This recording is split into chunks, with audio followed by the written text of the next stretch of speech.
The theme of this conference, community restorative justice, is most significant, especially for today's world affairs.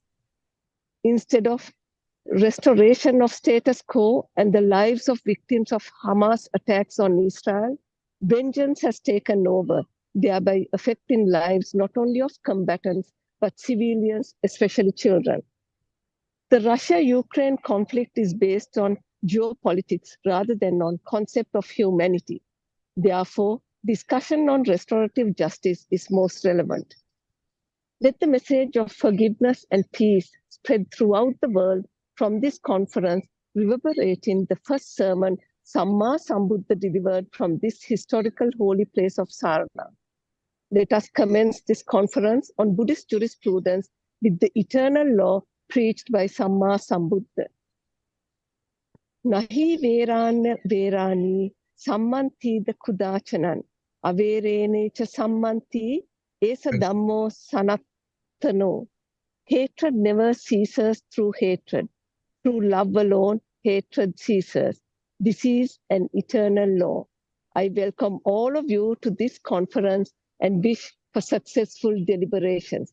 Thank you all for joining. Teruvan Saranai. May the blessings of the Noble Triple Gem bless you all. Thank you, Dr. Eranga Pererazi, for this wonderful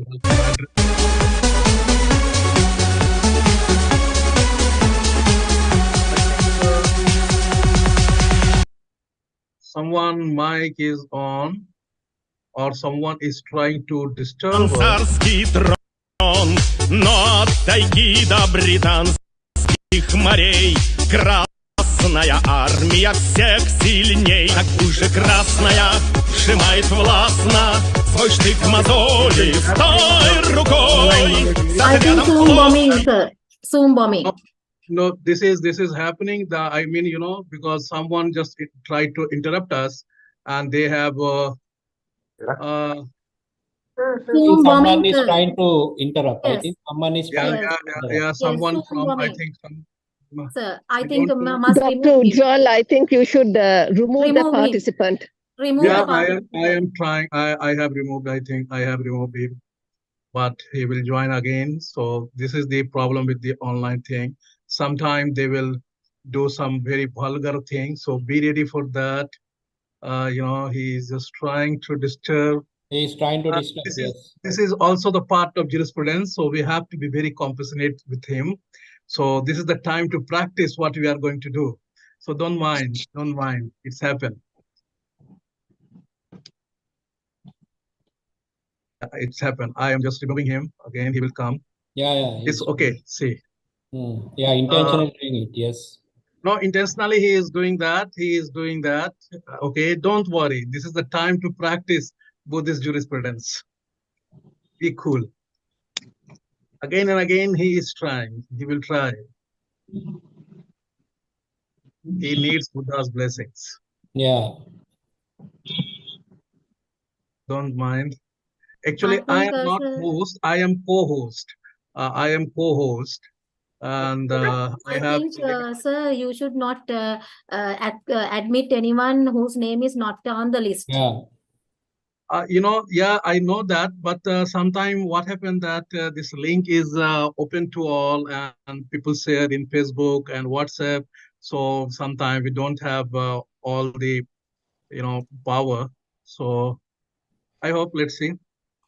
Okay, sorry for this interruption. I hope you will understand the thing.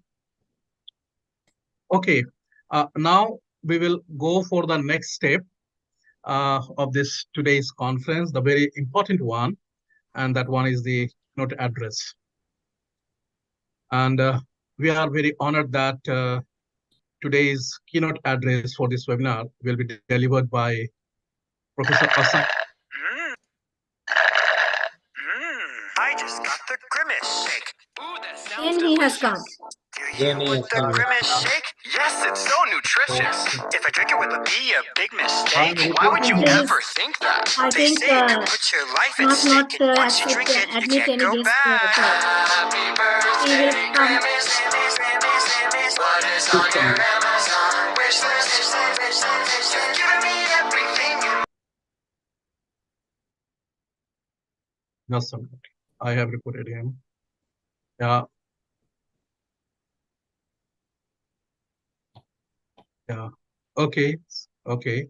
One thing I am doing, if you all agree, shall we make some other link and share here? Or Amal, is it possible to you to make one other link and share in this group so that we can save it immediately? You are mute, Amal. Yeah, so I can set up a link. If I shared with you, would you be able to share it across your platform? Again, the same problem. I think, we will, if I think I have removed him. Let's go ahead. But in the meanwhile, you just make a link and share with me. So if again he will join, then I will share with all of you.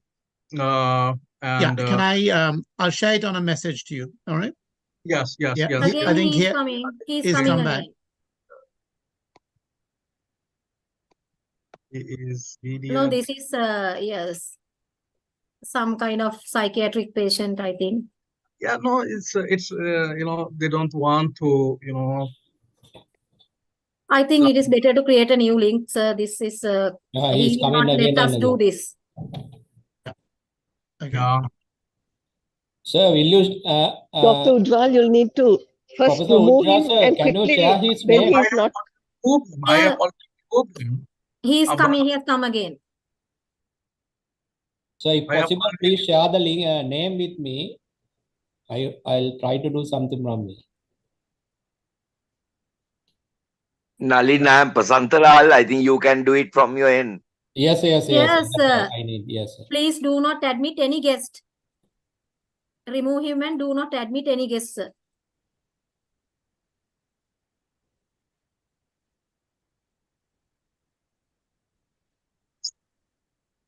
Sorry for this interruption.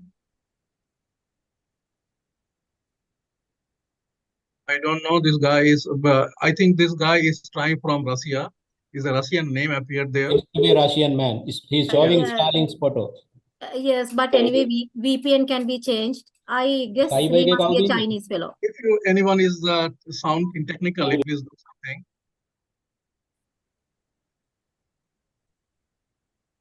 Please wait. Sometimes it's happen.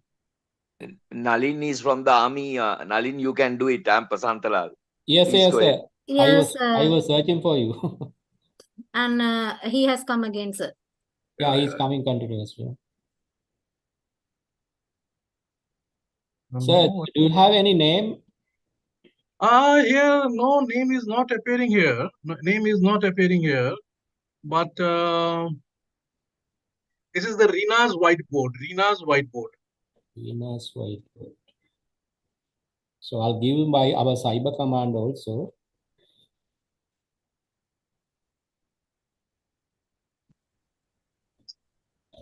I don't know how this type of mad fellows has got this link. No, we had experience also. Sometime, they did like that. So this is okay. Please, it's okay. It will not stop, sir. Here. It's coming continuously.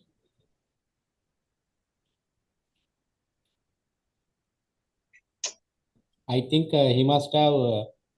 Dr. I think best is to create a new link and send it while he. Yeah, I've got a link. Hold on. Okay, so I will. And how we will share each all of us? How we will share? Here, and that fellow is here in the list, so that he will again receive the link and please remove him. I will. Naban, please remove him. Otherwise, he too will receive the link. He is not here. I don't know who is the guy. No, he's here. He's here in the list. He must be there, definitely. Here, NBAH. NBAH. This is him. He is in the list. Please remove him, sir. NBAH. No. NBAH. N is into the other side. B, simple A, capital B, simple A, H. He is in the list. If I can share the screen, I'll show it. Yeah. Can you, he's there. I told you. He is here. And with a different type of name, he is here. Can't you see him, sir? No, I can't see him. If I can share my screen, I can show you. Yeah. Please. He will not let us share the screen here. Ujjwal, Yeah. I have The last name below Vinita. It's a last name. No. This is the fellow.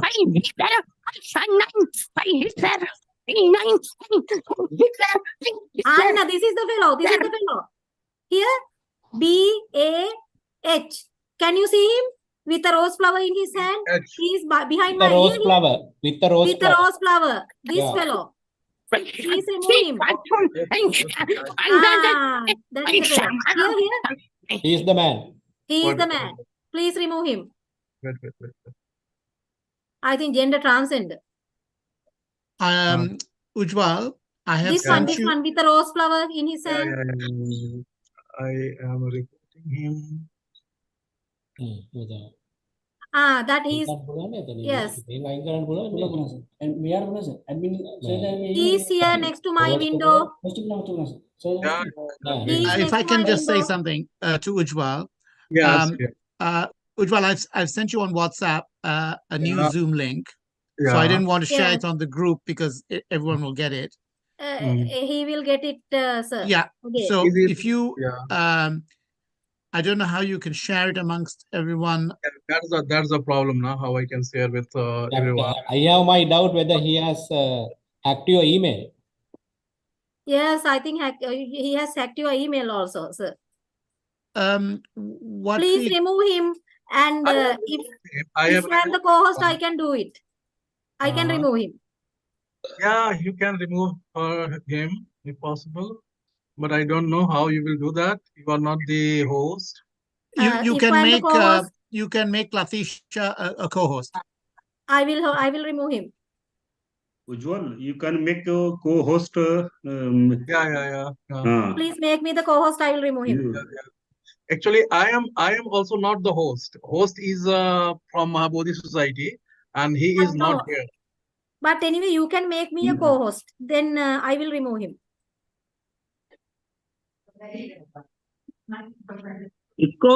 इनको Mahabodhi society से उज्जवल जी बात कर लीजिए, Mahabodhi society से भंते जी से या उससे रणधीर चौधरी से। जो महाबोधि सोसाइटी में जो देखने वाले हैं वो भी हाँ, रणधीर चौधरी देख रहे हैं, उससे बात करिए उज्जवल जी। नहीं, अभी सरबजीत राहा से बात हो गई है, वो कर रहा है वो। हाँ, वहीं से कर दो ना, इसको वहीं से डिलीट करा दो। हाँ, देख रहे हैं। वहीं से म्यूट करा दो, वहां महाबोधि और सर्वजीत राहा कर देगा वहीं से। कर दिया। ओके, कर दिया ना? Sir, I think you can ask everyone to turn on their videos.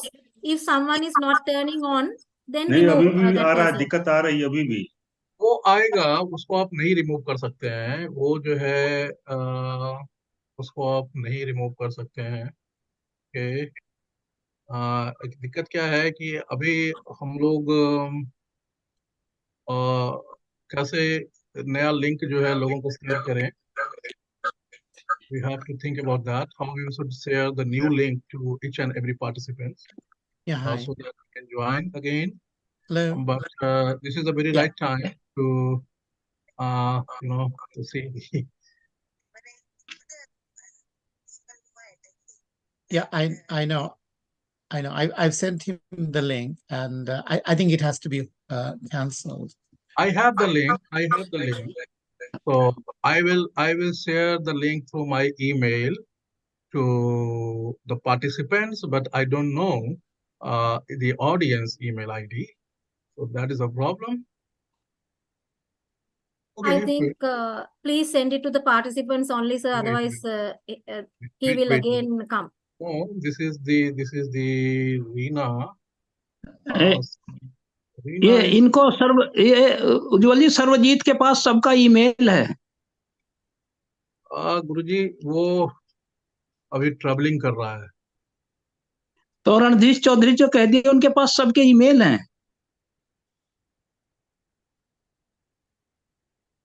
He changes his name also. He changes his name and picture also.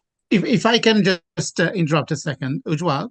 Yeah, please. If you stay on this site at the moment, all right, you've got the link. If you don't mind, if you could send individual messages to all the participants except the nuisance person, I will open up a window with the new link. Okay, and then everyone should be able to transfer across. I hope. The only problem will be the people who are joining, the speakers who are due to join us. They'll be coming onto the wrong link. Yeah, that is a problem. Oh, wait. I think now he is not here. I think he's Yeah, but remote. I think he will join again. That's my, I think personally, we may have to postpone this and ask everyone to register on Zoom.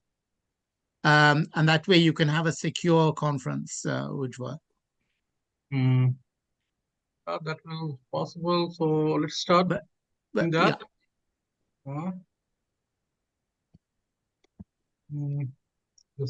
Let's give it a try again, sir. I think we will be able to. Yeah, we'll ask everyone to turn on their cameras. If someone is not turning on, that means he or she is the hacker. Yeah, okay. Let's try also that. Please on your cameras. I think he is not here anymore. Please everyone open cameras so that we can see you. Yes. Ujjwal, look at Elizabeth Harris' message. I think what she says is if your email has been hacked, then again, no point of I don't sending think by so. email. My email was hacked. This is not Okay, possible. okay. Otherwise, I will just, I think Google will intimate me. My email, no problem. Some have not turned on their cameras. So if they have not turned on their cameras, please turn on your cameras. Then please turn on the cameras, each and everyone. Vincent. Vincent. I don't know. Who is this Vincent? Vincent Doodle, a peculiar name. Shall I remove him? No, I think he's a member. He's all right. He's part of the British Mahabodhi. He's from Mahabodhi, I think. Yeah. Yeah. Basanta Vedi, Dr. Rajani is okay.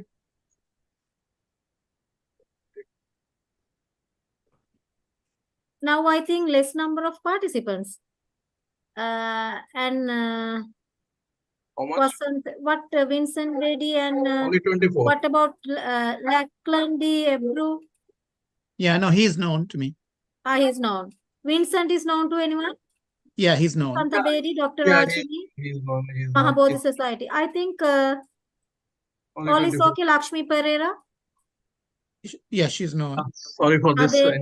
Yes, I think it will be okay now, no? Yeah, seems okay. So shall we go? So I'll be ahead. Go ahead. I will take care of that. I will try always to remove him. That is my work. But let's see. So okay, I think shall we go ahead with the keynote speaker address? Sorry, Professor Asank Tilratne for such interruption. So let me allow to introduce Professor Tilratne once again in a very brief manner. So Professor Tilratne was retired, is retired from the University of Colombo, Department of Buddhist Studies. He was a founder member of that department. And the good thing is that he has the expertise on the topic which we are going to deal here. And I think he's one of the right person to deliver this keynote address. So without wasting too much time here, I would like to request Professor Tilratne for deliver this keynote address. Sir. Yeah. Thank you very much, Dr. Ujjwal Kumar, for this invitation for me to deliver keynote address in this important seminar on Buddhist jurisprudence, community restorative justice. I would also like to thank Venerable General Secretary of Indian Mahabodhi Society, Venerable P. Sivalithera, for organizing this academic event. As I learned from inaugural remarks, this is a continuation in a sense of a deliberation started about 10 years back, 2013. And so here we are to reflect on the concept of and the practice of Buddhist jurisprudence. Particularly, it is emphasis on community restorative justice. Now, just now, what happened gives us, I think, sense of context in which we have to work in today's technology sophisticated society. I think it is important that when we organize this kind of thing, we need to be aware of the possibilities that could happen, and also try to face them through the same technology. As Dr. Ujjwal Kumar mentioned, this is a good occasion for us to practice compassion taught in Buddhism. At the same time, in the name of our compassion, we should not be defeated. So if the game is played in the name of modern technological developments, I think we have to blame only ourselves if we are not competent enough in that. I am not competent at all, but I guess that there are more competent people in technology who will, in our future activities, who will safeguard and make sure that we can engage in our good things without being interrupted. Okay, time has passed, so let me summarize few ideas that I wanted to communicate to you this evening. Particularly when we think about the concept of Buddhist law. In fact, this is a matter of debate among scholars. Now, I do not want to go into this debate, but some scholars like Andrew Huxley of England has he has written a lot on this subject, but at the same time, he has really raised this doubt about whether there is anything called Buddhist law. But at this juncture, at this moment, I'm not going to go into that debate, but assuming that there is a Buddhist law, I think at the very beginning, we need to be clear about what is, if at all, we can call Buddhist law. I say this mainly because sometimes I see scholars writing on Buddhist law referring to the 5 precepts that are to be observed by the lay household society to be Buddhist law or to be a part of Buddhist law. In fact, I think this is a result of misunderstanding. Buddhist 5 precepts, if you look at them, in Pali it goes as samadhiyami. I undertake to do. So I undertake to observe. We know that usually particularly in the legal systems, law, it is not something we undertake to do. I think more it is something imposed on us. So we do that, or we observe, mainly because we don't like to be punished. So this law and the violation and the punishment, these concepts go together. So therefore, in regular sense, law is imposed on us, and then we follow it, lest we will be punished. However, when we look at the Buddhist practice, we know that 5 precepts are not the Buddhist law for the people. In fact, it is correct to say that Buddhism does not have a legal system for the lay Buddhist society. Of course, that does not mean that there is no sila or there is no precepts to be observed. But these precepts, we have to know that they are not really laws. In other words, there is no Buddhist authority that will punish you if you violate your 5 precepts. But at the same time, we know that if we kill a human being in particular, of course, the state will look into it. But there is no Buddhist institution that will look into it and that will punish you. Even the same thing with stealing and sexual misconduct and so on. So therefore, there is no legal system and there is no system of punishment for the lay people. In our history, we have sometimes, particularly in the Sri Lankan ancient history, we have a case where on certain lay people, Buddhist monks refused to accept their offerings. So this word action is described as patta nikujjana kamma, the act of overturning the alms bowl.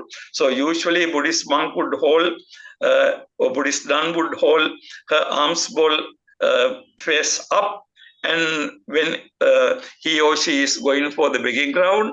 However, in this particular case, if a lay person behaves in really a harmful manner for the sasana, then the practice was actually practiced by, we can see in the Sri Lankan Buddhist history that the Sangha would go to his place, and when this person comes to offer something, they would turn the alms bowl the other way around, so that indicating that we no longer entertain your offering. So that's a kind of punishment Sangha can impose on some lay people, but still, you know, that to call it a punishment is, you know, is a punishment only in a very specific sense, because when Sangha says that, okay, we do not accept whatever you offer, you know, sometimes some people would even be happier, right? So, but here, Sangha would show their independence and, you know, their allegiance to the Dhamma, not to any person, by doing that. So that is the kind of only thing I can think of Sangha imposing any kind of, you know, the punishment, you know, that's in a punishment in a very specific sense. But apart from that, I do not know of any, you know, the punishment. So therefore, there is no legal system, no legal, the concept of punishment for the lay society. Then if at all we can talk about the Buddhist legal system, we are basically talking about the Buddhist monastic Vinaya rules. Monastic Vinaya rules for the both male and female members of the Sangha imposed by the Buddha. Now here it is a different matter. Now the Vinaya rules have their jurisdiction limited only to the monastic community. Now the monastic community is a group of people that join this organization with to live a life to achieve a specific purpose. Now, in order to achieve that specific purpose, and also for those members of the Sangha to live in a society in such a way that they are not burden or they are not hindrance to the society, there is a set of laws imposed by the Buddha. Now, when we look at how this monastic Vinaya is function, we can see that it has all the main characteristics of any legal system. Now, when I say main characteristics, what I have in my mind is basically the law and the violation of the law and the resultant punishment. So this actually a law will not be really a law in the legal sense if it is not capable of punishing the perpetrators. So therefore, this whole idea of punishment is found.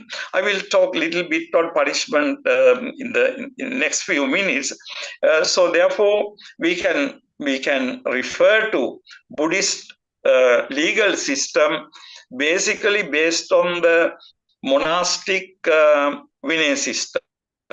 Now, in the monastic Vinaya system, one thing very important and interesting, that it differs from usual regular legal system is that monastic Vinaya system is both moral and also organizational.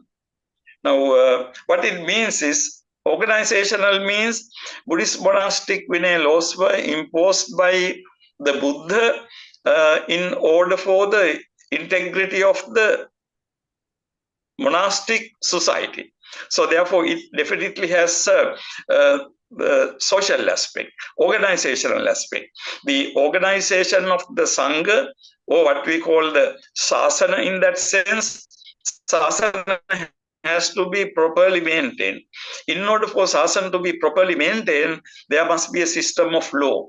Now, one very important reason why they are needed to have a system of law is basically we know that Buddha, after his parinirvana, he did not appoint a personal leader to the Sangha organization. Sometimes this being understood by people to think that there is no leaders of the Sangha organization.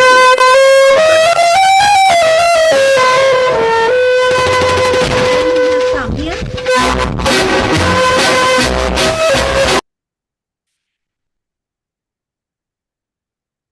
Okay, can you hear me? Yes, of course, sir.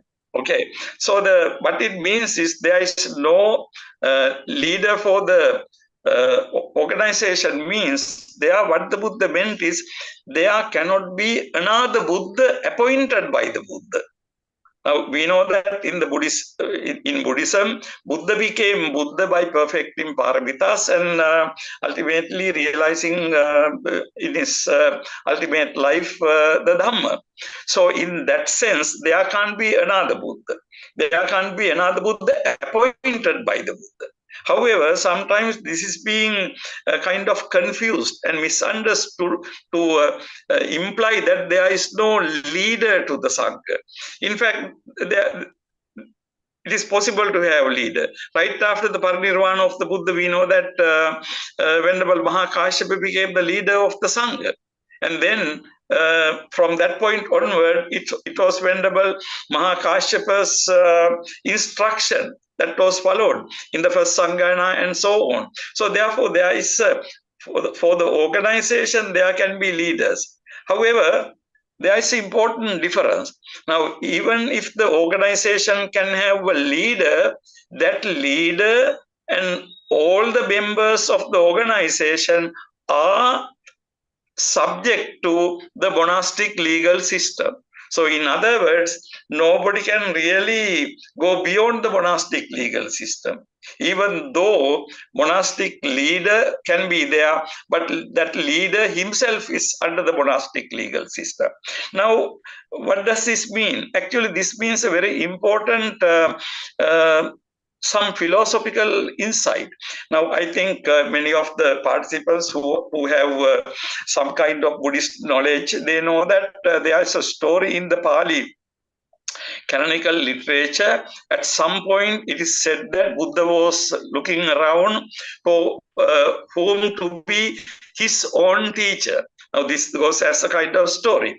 But actually, behind this story or inside this story, there's a very, very important philosophical and soteriological insight. That insight, the story says that Buddha ultimately made the Dhamma that he realized his own teacher.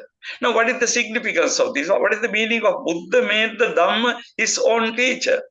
I think it needs to be understood not only organizationally, it has to be understood first philosophically and soteriologically. What it means is Dhamma is the nature of the reality, and also the way how suffering can be eradicated. Now, what the Buddha taught is actually not an invention by the Buddha, not something created by the Buddha, but something discovered by the Buddha, something found by the Buddha. Now, there is a very interesting simile in the Buddhist literature to the effect that where the Buddha is compared to a pioneer. Now, pioneer is somebody who does something before everybody. And then pioneer would come and tell us a story. Okay, in such and such a place, there is such and such a thing. If you go in such and such a way, you will discover it. So this is a pioneer story. Now, in the Sanyutta Nikaya, there is a discourse called Purana Anjasa Sutta, the discourse on the ancient path. This was the word actually used by some time ago by Vajraram Vasi Venerable Piyadasi to refer to his book, The Buddha's Ancient Path. What is meant by this ancient path is the main thing is that path has already been there. Path was already there. It was not something created by the Buddha. So what the Buddha did was to discover that path and show that path to the world. So what it means is ultimately the teaching of the Buddha is something perennially, something there. And also in Pali, referring to particularly to the doctrine of Paticca Samuppada, it is said that, pardon me, quoting Pali here, but just let me quote few words.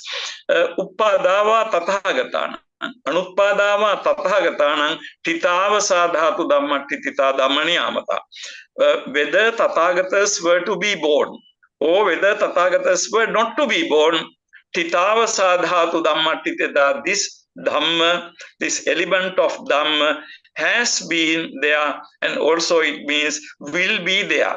Now, from this point of view, actually Buddha himself adopted his own, what he discovered as his own guide.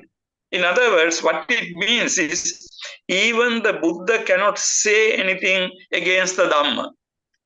What it means as far as Vinaya is concerned is even the Buddha cannot give any rule that violates the spirit of the Dhamma. Okay, so now I earlier said that the Vinaya rules have two purposes, a moral purpose and also organizational purpose. So the organizational purpose is to preserve the integrity of the organization, and the moral purpose is Vinaya rules are given ultimately with reference to the monastic Vinaya, which leads ultimately to the moral perfection of the person. Now, according to Buddhism, we know that the origin of suffering is craving.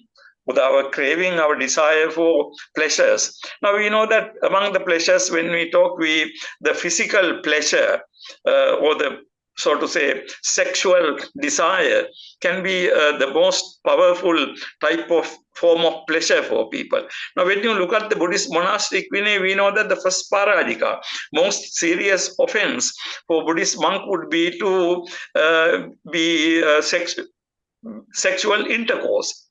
Now, if you look at carefully, you can ask whether sexual intercourse is a crime, particularly in the point of view of modern legal system, whether sexual intercourse is a crime. Actually, sexual intercourse is going to be crime only in certain circumstances. When you have sex with underage person, or when you rape somebody, or there are certain particular conditions when the sexual intercourse. But if the sexual intercourse is happening according to social norms, then it is not a crime. It is not at all, not only a crime, not even anything wrong with that. However, when the Buddha made it the very first rule for the monastic community, the whole purpose has to be understood from the point of view of the ultimate liberation from samsara, and also with reference to the Four Noble Truths. So this is how we need to be understood. So the first parajika makes sense only with reference to the Dhamma and the goal of the monastic life. Anyway, the point I would like to make at this juncture is Buddhist monastic Vinaya is basically the jurisdiction is limited to the monastic Sangha, and then it has these two particular goals. And also I referred to punishment. Now in the Buddhist monastic Vinaya, we have also system of punishment. Now, important thing is the concept and the practice of punishment is dictated by the overall character of the teaching of the Buddha, which is to say that between the Dhamma and the Vinaya, the former takes the precedence over the latter. The Vinaya is founded on the Dhamma. So not only the Vinaya rules, and the system of punishment itself is based on Dhamma. So the ultimately, overall, not entire is based on the Dhamma. So consequently, the punishment imposed in the Vinaya system also go in accordance with the Dhamma. Okay, now in this particular...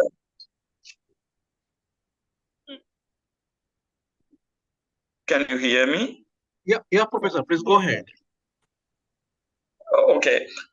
So in this particular seminar, we are laying emphasis on the concept of community restorative justice. Now, justice in what sense? Now, this again a very, very broad concept, as you know. Now, the popular concept of justice, particularly we have inherited both actually in a sense from our the Oriental or Asian legal system, and also particularly from the Western legal system, is what is called retributive justice, or what we call reciprocal justice, which means that the punishment should inflict harm that is similar to the kind the wrongdoer inflicted on his victims. So what it simply means is you have to punish the person or inflict punishment on the perpetrator, something that is tantamount to, that is similar to, that is equal to the harm inflicted by the person. So, there is reciprocity. Now, in Old Testament, in the Exodus, you find this very well-known manner stated, eye for an eye and tooth for a tooth. So, if your eye was harmed, then that person's eye has to be harmed. I mean, what it means is, exactly you do tit for tat. Now, this has been, this still is a very, very powerful concept of punishment.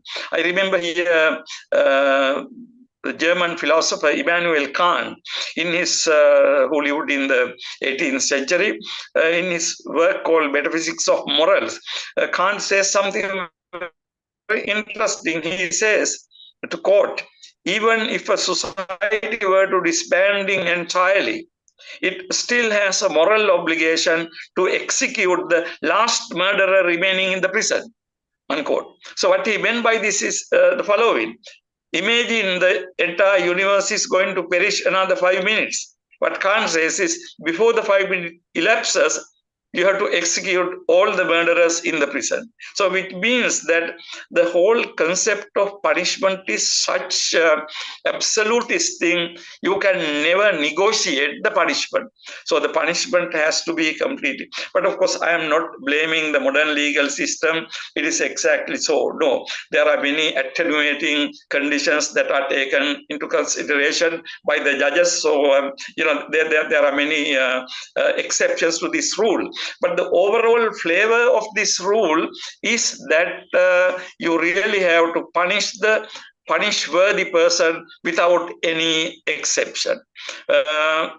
Unfortunately, I don't want to talk about modern, particularly politics in Sri Lanka, but this is something that exactly not happening in our country. I think all the people who are taking part in this seminar know, but I will not go into detail into it. However, let me say a few things before I wind up about the concept of punishment in Buddhism. Particularly, I take the clue from this concept, restorative punishment. Now, why do we have to have punishment? Ultimately, if you take capital punishment is someone kills somebody and then that person's life is taken. So life for life.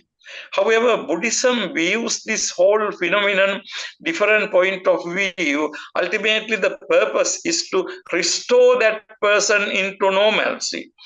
Normalcy in the sense of normal moral state. That is what particularly Buddhism means by that. So the restoration, reformation, not the retribution, is the Buddhist concept. Now, before taking too long, let me just analyze briefly the case of Angulibala. Now, Angulibala is a classic case where Buddha dealt with a serial killer. Now, Angulibala was a serial killer. Now, how Buddha tamed Angulibala through his words, through his deeds, and compassionate thought is a marvelous story, actually. Because we are so familiar with Angulibala's story, we don't very often see the value of this. But just imagine one man walking towards a serial killer who is coming to kill whoever, whatever. The confidence the Buddha had. Very often we are attributing these things to Buddha's miraculous powers. Actually, yes, they are miraculous powers, but not the miraculous powers we normally think of. They are the miraculous powers of a great person and a great teacher. Oh, yeah, of course. So, serial killer was tamed, brought into the monastery, and then he completely gave up his former behavior and opted to follow the Buddha as a follower of the Buddha, as a monk, bhikkhu, and Buddha entered him to the sasana, and within a fairly short period of time, he became one of the arahants. So the completely pure person who is incapable of not even killing a human being, but even harming even an ant. So he became such. Now, when king visited the Buddha and reported about Angulibala, Buddha asked from the king, would he wishes to see Angulibala? King got so shattered, so really threatened, in the sense he got scared. But Buddha said that no, not to worry, king. Angulibala is not anymore that Angulibala. He is pure, arahant. And then he produced Angulibala. And then king correctly said that if Angulibala is that, I would accept it and I would pay respect to him like I would pay respect to any person. Now, this is a marvelous story. What went on, all the details we don't have. Only detail we have is when Angulibala, being frustrated, finally said, stop.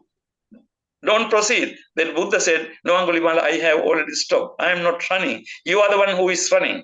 But, here only we have 10 words or 12 words. But do you think that it is only those 10 or 12 words Buddha discussed with Angulibala? No. Maybe Buddha had a huge discussion with him to convince him. Right? But ultimately, now the problem is this. Suppose this happens not during the time of the Buddha today. So somebody is a serial killer, comes to the temple, and becomes a monk, then what will be the situation?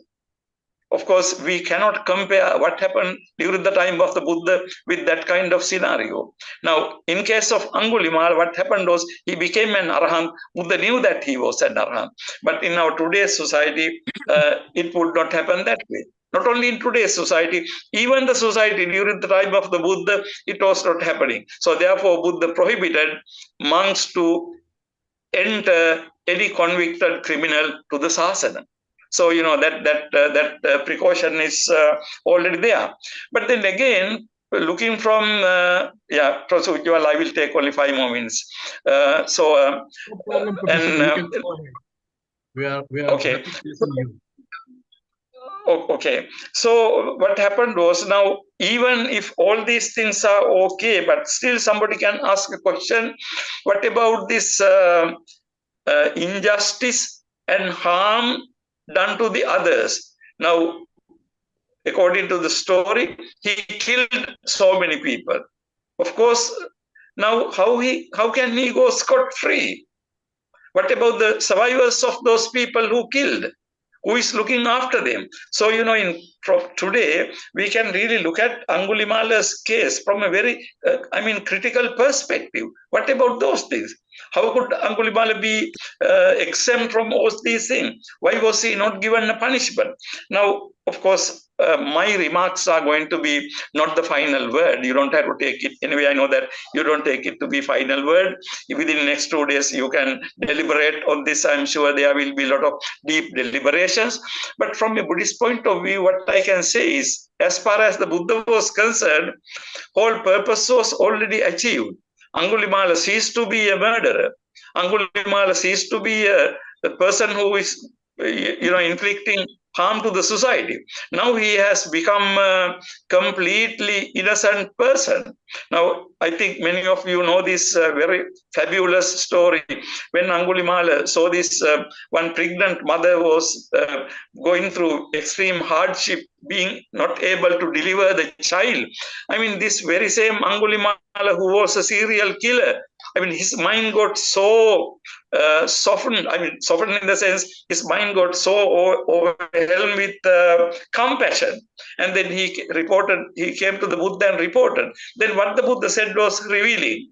Buddha said, okay, Angulimala, go ahead and you do a satyakriya that you have never killed anybody knowingly. Then Angulimala was a little bit amused. He asked, Venerable, how can I say that? I have been a killer in the society. Buddha said, no, Angulimala, that is not what I mean. Ever since you are reborn as an Aryan person, you have never killed even an animal or even an ant. Now, which was true? So here you can see the purpose of the punishment has been achieved from the Buddhist point of view. But if you are looking at the problem from retributive sense of punishment, of course you can argue that, yes, punishment is not complete. Angulimala should have really given punishment. But from Buddhist perspective, Buddhist concept of justice is restorative in the sense the person has been completely restored to the moral normalcy. Not only moral normalcy, he is very advanced person moral-wise. So therefore, Buddhist answer would be based on the Buddhist perspective and the purpose of the punishment. So therefore, we can look at, the absence of vengeance in the Buddhist concept of punishment has to be emphasized here. Now, another important point related to this is some people think that Buddhist karma theory. Now, some people think that Buddhist karma theory is the kind of Buddhist concept of punishment. Actually, karma theory serves very often as as ordinary Buddhist, somebody does something to us, something wrong to us, then morally we can't do anything. But on the other hand, we are also hurt by that. Then what we say is we console our hearts, thinking that or saying that he will get these things in this next life. What means is that he will get the extremely bad result for his bad karma in this life. You really get a sense of in a way, vengeance actually, because we want to see that something happening to this person. But on the other hand, being a Buddhist, you can't do anything. But then, karma theory helps. I think this is the same way exactly as the concept of God functions. You can't do anything, then you say that God will look after that, or something like that.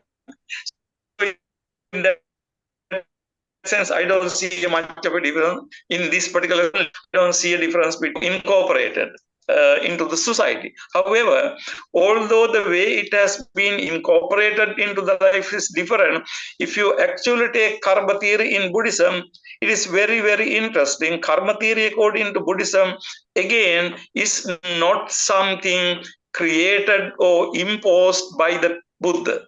Buddha has nothing to do with our karma, really. Now, according to Buddhism, karma theory is another very interesting example of how causality, principle of cause and effect, function in relation to our life, in relation to our action. Now, I think many of you knows in the commentarial literature, there is a concept of niyama. Niyama means natural principle. So we have utu niyama, bija niyama, kamma niyama, chitta niyama, dhamma niyama. I'm not going to talk about the niyamas and all these things, but let me take just kamma niyama alone. Now, kamma in this concept is a niyama. Niyama means a natural principle. But what does it mean to say a natural principle? Natural principle means what you do is what you get. It is described in Pali, yadisang vapate bijang. Whatever the kind of seed you sow, tadisang harate palang. That is the result you get. So you plant something good, you get something good. You plant something bad, you get something bad. Now, interesting thing is, there is no any person or any individual who will execute this for you. Although later in the Buddhist tradition, starting from Vedic tradition, we believe in some person called Yama, the king of hell. But actually, that's a concept doesn't go very comfortably with Buddhism. But I don't have time to go into the detail.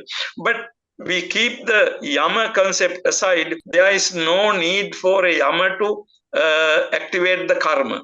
Karma activate on its own. So it is like a natural theory, like any other natural theories. So therefore, I would like to say that karma theory in Buddhism is not a punishment theory. Okay, karma theory is basically a causal principle and a moral theory. That when we say causal principle, niyama dharma, Buddha refers to the universal nature where through your actions you produce your future actions. So actions are related, dependent. That's why they are causal. So I do something today, I get result immediately or later. I mean, it is very simple sense. If I eat too much of oily things, I will get fatty. Now, of course, that is a karma and a result in a very mundane sense.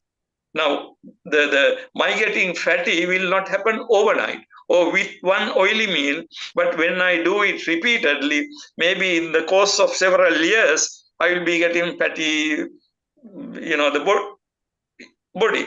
Now, likewise, the moment you practice things, do things repeatedly, they reconstruct your future. I mean, the point I want to lay emphasis in this context is karma is not a punishment. Karma and its result is not understood in Buddhism as a punishment. So therefore, I don't think it is very wise to make that kind of connection when we talk about Buddhist concept of law. Now, let me wind up, not taking too much of time. Anyway, we wasted our time on something and we had to waste time. So the point I would like to make is just some very preliminary observations on the general nature of Buddhist concept of justice and the Buddhist theory and practice of jurisprudence, because I know that in the course of today and tomorrow, these 2 days, some eminent Buddhist scholars from Sri Lanka and also all over the world deliberate on this very intricate and important issue. So as a prelude to their discussions, I wanted to make few points, very few general points about Buddhist karma theory. So my brief remarks are not meant to make final pronouncements of the complex phenomenon of Buddhist jurisprudence. I am hopeful that insights will come to light in the course of the deliberations of the learned resource persons. I wish all the success to the conference. Thank you very much. Thank you, Sadhu, sadhu, sadhu. Santiratneji, for this wonderful keynote address and enlightening us with the karma as a kanun, or karma as a causal dharma, and law in a different sense. Now we are going to step ahead, and I'm going to call Mr. Amal Abeyewardene, the Secretary of the British Mahabodhi Society in London, who is with us today. So it's my pleasure to acknowledge that Mr. Abeyewardene has been a cornerstone in making this webinar a reality right from its inception. His pivotal role in reaching out to scholars and experts globally has been instrumental in shaping this event. So I extend my heartfelt gratitude to him for his invaluable contribution. And now I invite Mr. Abeyewardene to share his remarks on the topic of today's webinar. Sir. And Mr. Amal is also going to chair the first academic session. So with this, I request him to deliver his remark. Thank you very much, Ujjwal. I hope everyone can see me. So first of all, I'd like to thank Ujjwal for actually being the host for this really wonderful event over the next 2 days. It has been quite a challenge to put this together, as we have just seen over the last few minutes. And I'm hoping that we can make some good progress in this subject. So first of all, let me thank Dr. Aranga Pereira for also being a vital cog in this setting up of this conference, and for her words in the welcome address given directly from Sanat. So I think she made a very important point about hatred not being able to cease through more hatred. And it is only through love, generosity, and compassion that hatred may cease. And whilst we don't see that as a Buddhist law, we certainly see that as a cornerstone of Buddhism that the Buddha wanted us to all observe. I'd like to thank Professor Asanga Tilakaratne, the Professor of Pali and Buddhist Studies at the Department of Buddhist Studies at the University of Colombo in Sri Lanka, for providing today the keynote address. And I'd like to just reflect on some of the themes that he touched upon. Firstly, that the Buddha himself, during his life, never actually used the opportunity to create laws. What he said was that the Dhamma should be the framework from which all sentient beings should observe, and that he himself, as the Buddha, placed himself below the Dhamma, in that he also needs to practice the teachings of the truth as expounded in the Dhamma. And then Professor Tilakaratne went on to explain about the important Vinaya rules that govern the Buddhist clergy and monastics around the world, and how that framework is to some extent an expression of the Buddha's law, but that needs to be seen in the context of how they apply to monastics specifically. Dr. Tilakaratne then went on to explain how the restorative nature of the Buddha's teachings, and that it should not be seen in the framework of vengeance or punishment. So laws need to be taken into account the restorative nature of that Buddhism allows. And he went on to tell the well-known tale of Angulimala, a character that came into the contact with the Buddha during his lifetime, who was perhaps the worst of men as a serial murderer and a bandit, who even killed his own mother. And it's important to reflect on the fact that the Buddha managed to convince Angulimala to renounce his previous life and to turn to the Dhamma for his awakening, and that he even joined the monastic tradition and became a monk, and was healed by that process, and that he never, and there was no vengeance meted out on Angulimala, in the sense that the law today and jurisprudence says that we need to seek vengeance and accountability towards crimes. So that is a tale that we can all learn from in Angulimala.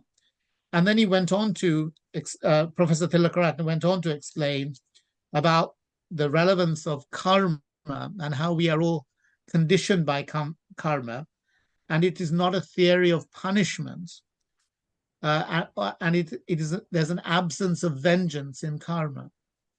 I'd like to just quickly reflect on a recent story of someone who, a British person, was actually falsely convicted, Andrew Malkinson, for some brutal rapes in Manchester.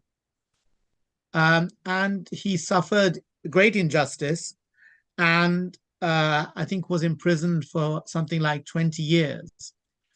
And during that period, he went through obviously great troughs of depression, especially because he knew that he was innocent of the crimes, but because the police and the other law enforcement agencies actually framed him for the crimes.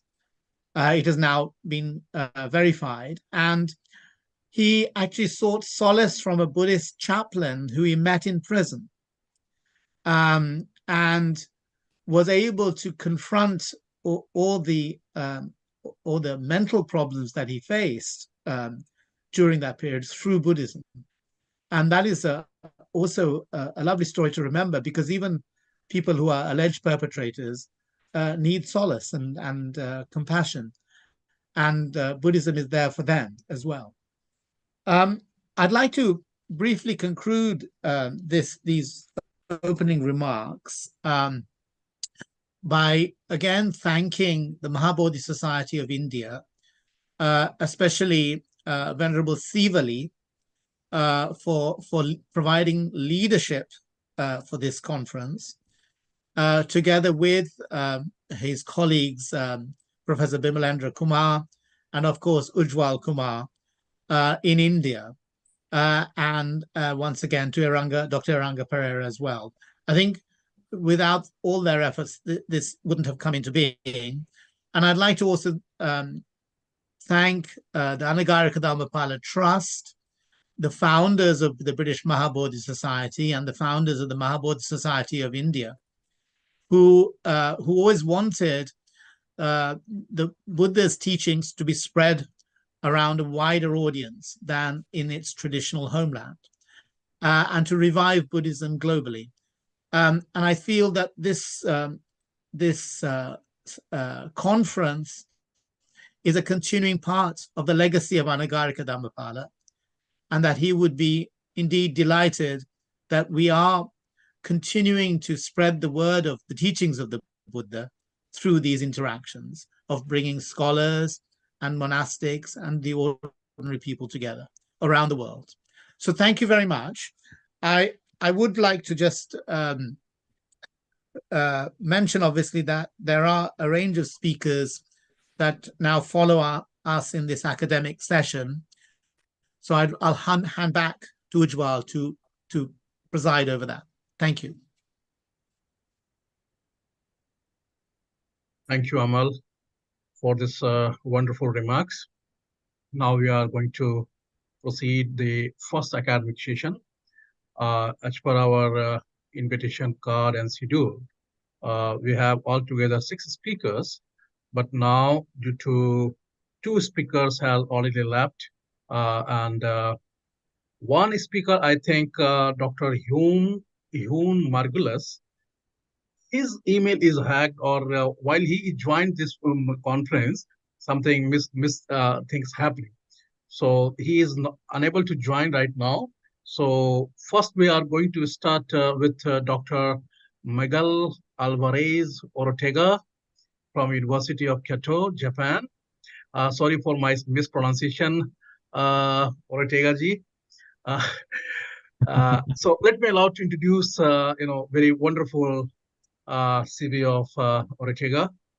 So Dr. Ortega serves as an associate professor at the University of Kyoto and specializing in jurisprudence, theories of justice and religion and law. With academic background in linguistics, translation studies, and law, he obtained his PhD in philosophy of law. His current research interests center on legal, political, and moral philosophy in Buddhist nations, particularly in the Himalayan region. Among his notable publications are When Fools Cannot Win, Social Determinism and Political Pragmatism in Bondong's Reception of Sakya Lekse, I think in Tibetan words. So again, sorry for this, my mispronunciation. Traditional Tibetan Buddhist scholars on Dharma, law, politics, and social ethics, philosophy discussion in Bodhanath, Nepal, his other contribution, and an entry on Buddhism and law in Oxford bibliographies. These are, I have just noted down very brief CV of Dr. Ortega. So I welcome him to deliver his lecture, and he's going to speak on the topic of his today, Buddhism and human rights, history, obstacles, and potentialities. So, sir, now the platform is yours. Thank you very much for your very, very kind presentation. Can I try and share my screen? Yes, sure. It's not easy. I need permission to do that. Just a minute. I think I have to give you some permission to share your screen like that. I don't know. Allow to record.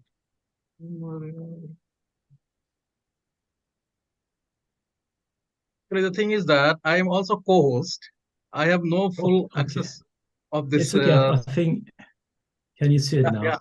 Now you can go. Now we've got it. Yeah. Okay. Lovely. Thank you. Okay. Thank you very much. So good evening, everyone. As Dr. Kumar was saying, I'm Miguel Alvarez Ortega, originally from Spain, but I work in Japan at Kyoto Law School, and I will first of all express my heartfelt gratitude to Professor Kumar and the Mahabodhi Society of India for inviting me to participate in this seminar. Everyone is way more knowledgeable in Buddhism than I am. I'm a legal scholar, so I'm really looking forward to have feedback from all of you, and I'm sure that I will learn a lot in that part of the presentation. So basically, my presentation today, I would like to address the encounter between Buddhism and human rights. To do so, I will first very briefly introduce the existing literature from a historical or chronological point of view, and then I will open up for discussion of the theoretical debate addressing and refuting the alleged obstacles for this encounter. And then I will defend not only the possibility of a Buddhist theory of human rights, but I will also defend the value of the Buddhist contributions in terms of philosophical potentialities. So the first thing we need to note is that Buddhism is kind of a latecomer to the scholarly debate on human rights from an international scholarly point of view. If you look at the debates that were taking place within UNESCO in 1948, for example, promoted by Jacques Maritain, we find approaches to human rights from Islam, from Hinduism, Confucianism, but not from Buddhism. So, of course, we can only speculate why that is the reason for that, but the fact seems to be that Buddhism was not the major religion of any emerging international power at the time. And along with the typical prejudices that depict Buddhism as not interested in worldly or political affairs and its complex and varied scenarios of development, these may have served as an explanatory keys for this late comment to the debate. In any case, according to some scholars, the earliest figure associated with the Buddhist approach to human rights will be the father of the Indian Constitution, Dr. Ambedkar. But the Buddhist influence on his political thought is somehow controversial, because if it's true that he converted to Buddhism late in his life and promoted a massive conversion of the Dalit, we do not find theoretical elaborations on our topic of discussion. Scholars have pointed out that his claims of borrowing the ideas of liberty, equality, and fraternity from Buddhism are just an ex post facto reading of Enlightenment ideas. And all in all, we could say, in Ambedkar, Buddhism coexists along with human rights as means for emancipation. In any case, possibly the first scholarly work published on this topic was by historian Tapar in the 60s as a defense of Buddhism as historically more humanistic and egalitarian as compared to Hinduism. So she claims that Buddhism actually appeared as a reaction against, at least partially, as a reaction against Hindu authoritarianism and casteism. She was a pioneer, at least in this very specific type of a scholarship, of course, in pointing to Mahasammata as a metaphor for contractarianism and to Ashoka's edicts as implicitly supporting the rationale behind human rights. Another seminal work is a paper by Thai scholar, Sadiq Shamarik, pointing to the need to complement and expand Western legalism on human rights in order to include the scope of all sentient beings and the notion of interdependence, while warning of the risk of individualism and egocentrism if rights are overemphasized. Finally, the first book-length work, actually entitled Buddhism and Human Rights, was published in Japanese. It was published in Japan in 1986. And it's called Jinken to Bukkyo, Buddhism and Human Rights. And it was a criticism of the use of karma to justify social stratification, namely the discrimination of the Bunraku in traditional Japan. But this work had very, very little local impact and no resonance whatsoever outside of Japan itself. So, there we go. So the main arguments of the philosophical debate, so to say, we can find them in monographic approaches developed in the 1990s and in the 2000s. In this regard, Sri Lanka scholars were pioneers with the fascinating work of Pereira. As Pereira composed a very, very interesting commentary of the Universal Declaration of Human Rights, and he would be adding clauses to each article, drawing from Buddhist sources and concepts. In any case, the collected volumes that appear later, edited by Damien Keown and Carmen Maynard, are still the best collection, offering different instances, approaches to the encounter between Buddhism and human rights. So most of the positions and arguments and so on and so forth, we can easily find in the different works presented in these collected volumes. Yeah, we do also find a specific scholarly production that focuses on or is specifically relevant to certain cultural areas. I will just here refer to the case of Tibet, where despite the Dalai Lama being a well-known advocate for human rights, accusations of strategic nationalism have been made. The idea being that Tibetan Buddhists don't really care about rights at all. They just use them internationally for political purposes. This is a position that, of course, I don't share, based upon my own infield research in Nepal. And I will be happy to discuss later on in the Q&A if so you wish. I shall now move on to the actual philosophical discussion, the philosophical discussion itself, which I propose to address based upon the ideas and arguments rather than the scholars and works. I think this makes the debate easier to tackle. so to say. I will thus first identify the main theoretical obstacles typically adduced to defend an impossible or undesirable encounter between Buddhism and human rights.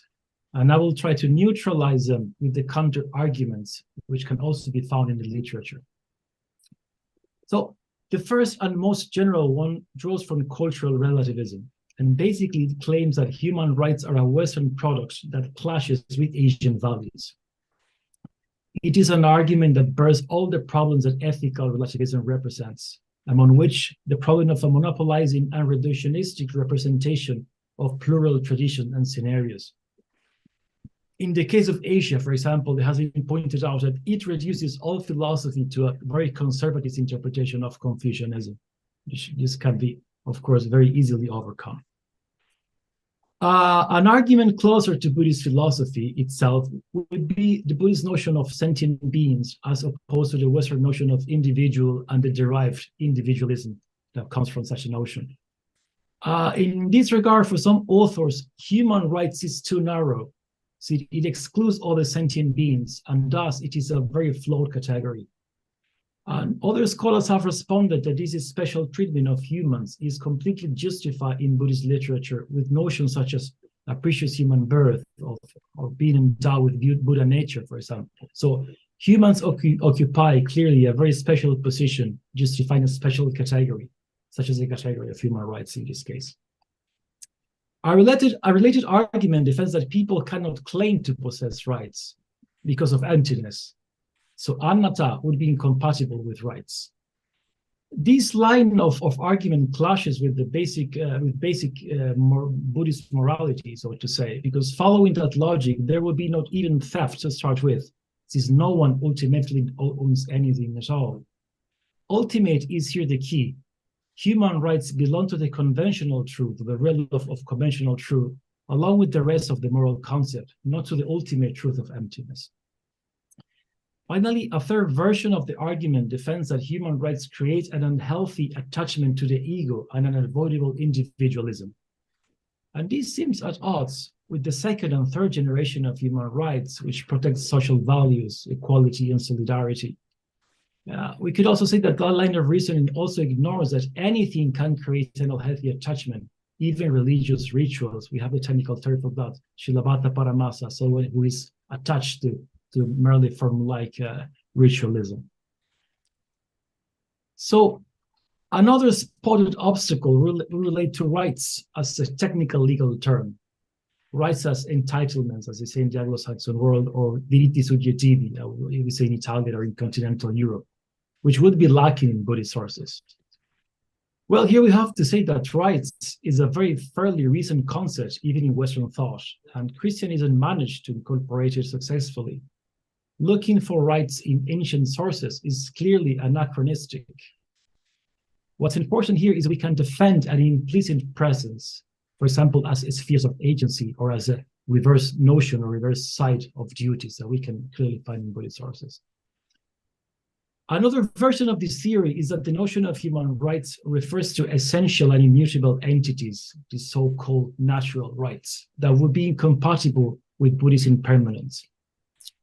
Well, this is a very, very old and dated characterization. It goes back to the 18th century.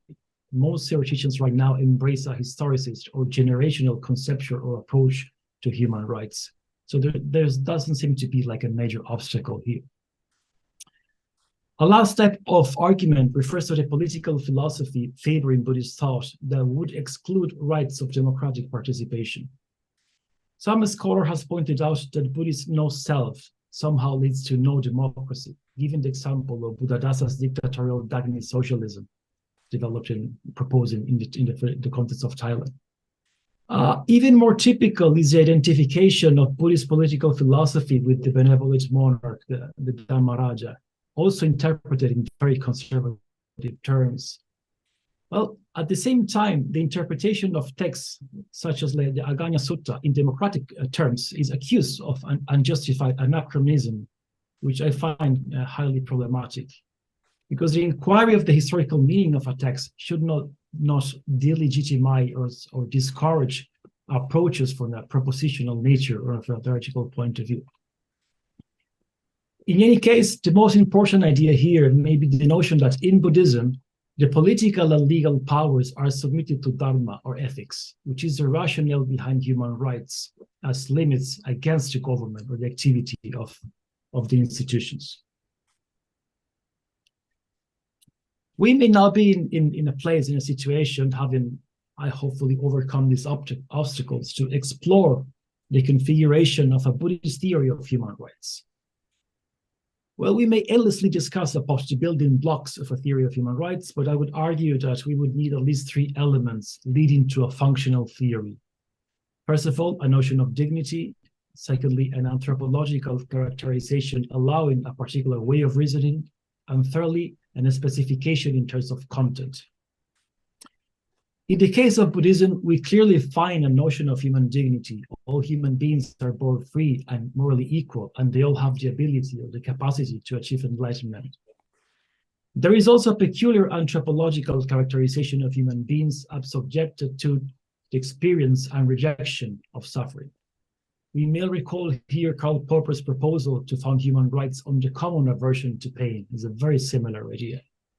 Removing suffering is thus a universal shared ethical duty, which requires establishing the corresponding legal and political conditions and institutions. And thirdly, we may contextually deduce a specific ethical requirements corresponding to negative and positive rights. That is, spheres of state non-interference or direct interference to guarantee free human agency, the pursuit of the path, the dharmic path, or any other sort of path that people would like to follow in their lives. Besides such grounded philosophical possibility, we may lastly and briefly acknowledge the potentialities of a Buddhist approach to human rights by contemplating different emphases and contributions proposed and realized so far. I would like to highlight 3 here. First, a sheer legalistic approach to human rights is typically deemed poor and insufficient. As Thai scholar Prabha Yuto has pointed out, rights are in a sense a form of shila, which needs to be complemented with samadhi and panya. This, of course, doesn't refer to asking people to become Buddhists or that everyone needs to meditate. It is a warning on the need to interiorize the content and meaning of rights both psychologically and socially in order to guarantee the real efficacy. Secondly, we should not overlook the potentialities of the notion of dependent co-arising, which asks us to reflect on the causes and conditions of the free development of the individuals as linked to the world, the rest of the world, and the rest of the society. This can help us recognize the value of the context for the true realization and interpretation of human rights. Also, to acknowledge the historical plasticity of rights, allowing for evolution, but also susceptible to attacks and decay, and therefore asking for constant vigilance. It is also the case that Buddhist thinkers have been among the first ones to emphasize the importance of the environment, leading to the formulation of the right to live in a healthy and peaceful society and setting. Finally, the Buddhist emphasis on the importance of duties and responsibilities may as well serve as an antidote for the Western entitlement culture. For example, the Dalai Lama, every time he talks about human rights, he pairs them up with the notion of universal responsibility. This provides us with a theoretical tool to justify, for example, intergenerational duties. That is our responsibility towards making sure that not only us today, but also future generations may enjoy rights in the future. As concluding thoughts, I would just briefly like to point out that we may just observe how Buddhism is clearly a complex system that allows for a variety of interpretations and theoretical proposals like any other system. I have tried to prove or to show that there are no major theoretical obstacles for a debate, so to say, for an encounter between human rights and Buddhism. And not only that, we can only find very valuable contributions coming from Buddhist concept and Buddhist sources. So I would say as a final statement that Buddhist discourses on human rights are really worth studying and really worth cultivating for a variety of reasons. First of all, It's a logical consequence of the logical or dialogical or even intercultural theories of human rights. It is very fashionable now in the West to look for this kind of Habermasian, based upon Habermas or based upon John Rawls' way of constructing theories dialogically and opening up to other cultures of tradition. There is no reason that for Buddhism not to participate in such a setting. Secondly, at the national level, these kind of discourses help, or these kind of theories help to create an effective human rights culture linked to local values and make sense in a local context. And internationally speaking, they help us to focus on issues and perspectives that are usually or generally ignored or neglected in the West. So thank you so much for your attention. I'm looking forward to your questions and feedback. Thank you very much. Thank you.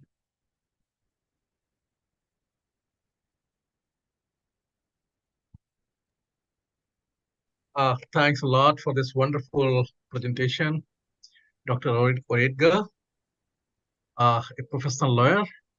So we are really very enlightened with his talk. I think, Amal, we will go for Q&A session at the last, of all the speakers when they will deliver the lecture. So now we are going to call Dr. Tony Scott from University of Toronto, Canada. Dr. Scott is currently a postdoctoral researcher in political science at the University of Toronto and a visiting researcher at the University of Tokyo Institute for Advanced Studies on Asia, and concretely a graduate student at the University of Toronto's Department for the Study of Religion. He did his master's from the University of Hong Kong at the Department of Buddhist Studies, obtained MA in Buddhist Studies degree. And fortunately, I was his classmate. So we were close associated, did masters together at Hong Kong. So really, I feel very honored to welcome my friend, Dr. Tony Scott here. And he did his PhD in Toronto on Milenchika. And he has a specialization on in Pali and Sanskrit, and he's working on Buddhism and the Cold War in Asia, a very interesting topic.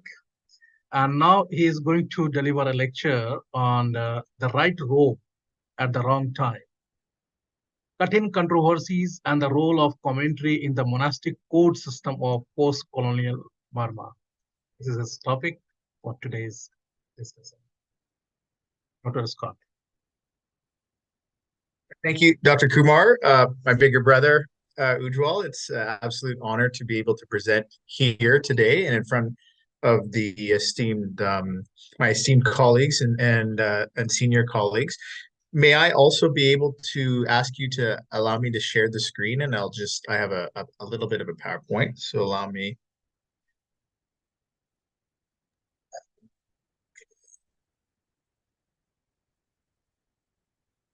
It's kind of hard to do that, but okay. So I think, can you see, okay, you can see my main slide there. So my talk today will be a little bit different than Dr. Ortega's wonderful presentation. So I'm looking more at a historical case example, and I'm particularly interested in the rise of the monastic court system in Burma, Myanmar. And so I'm working through Pali materials and some Burmese vernacular materials to get at this research. I want to kind of set the scene for you. The British leave Burma.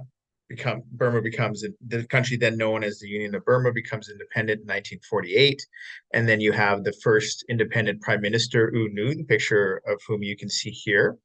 And he set about on a rather ambitious Buddhist revivalist project. And so part of this project was new legislation, rebuilding Buddhist institutions, meditation centers, and then, of course, the Sixth Council. And this Sixth Council, the so-called Sixth Council, especially with Dr. Kumar's research, and this lasted from 1954 to 1956, and quite a bit thereafter, actually. But the main part was those 2 years.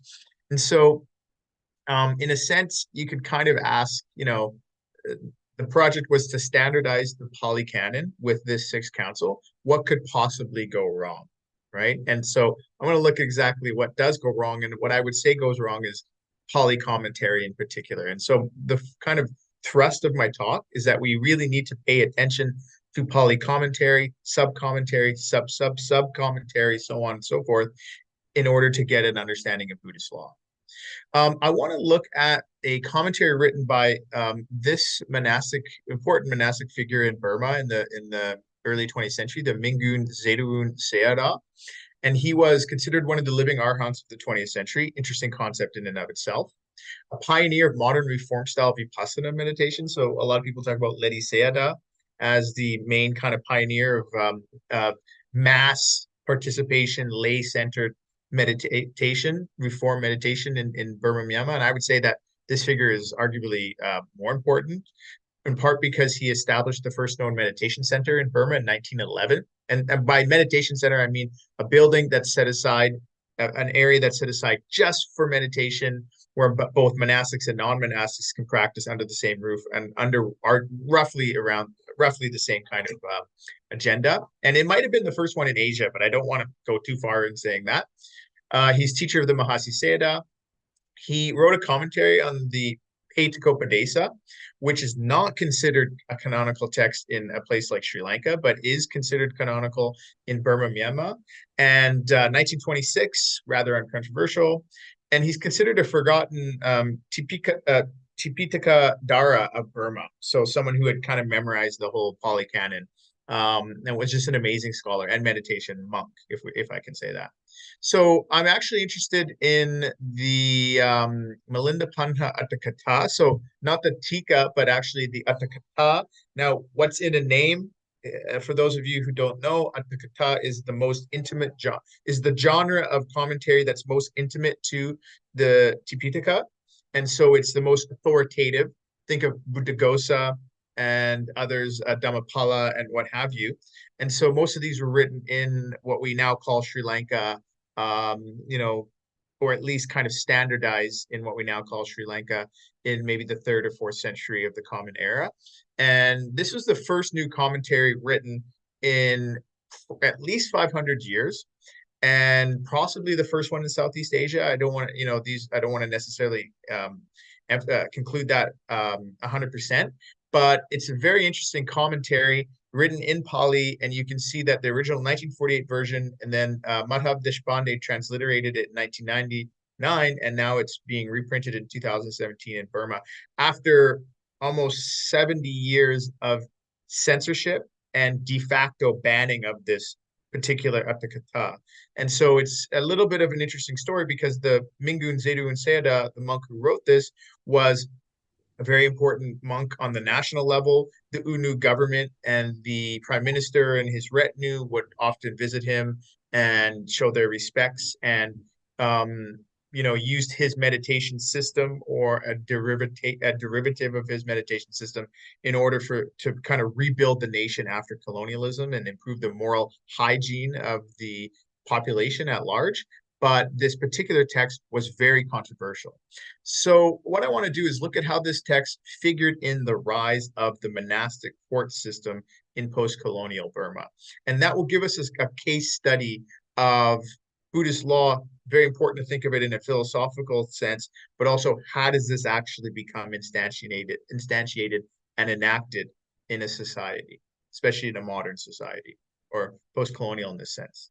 So I've talked a little bit about this, but 1948, after this book was published, this Attakatha, this commentary was published, there was a very large controversy around it in the newspapers and at the highest levels of the monastic government, of the monastic establishment, and of the first government of UNU, the parliamentary liberal government.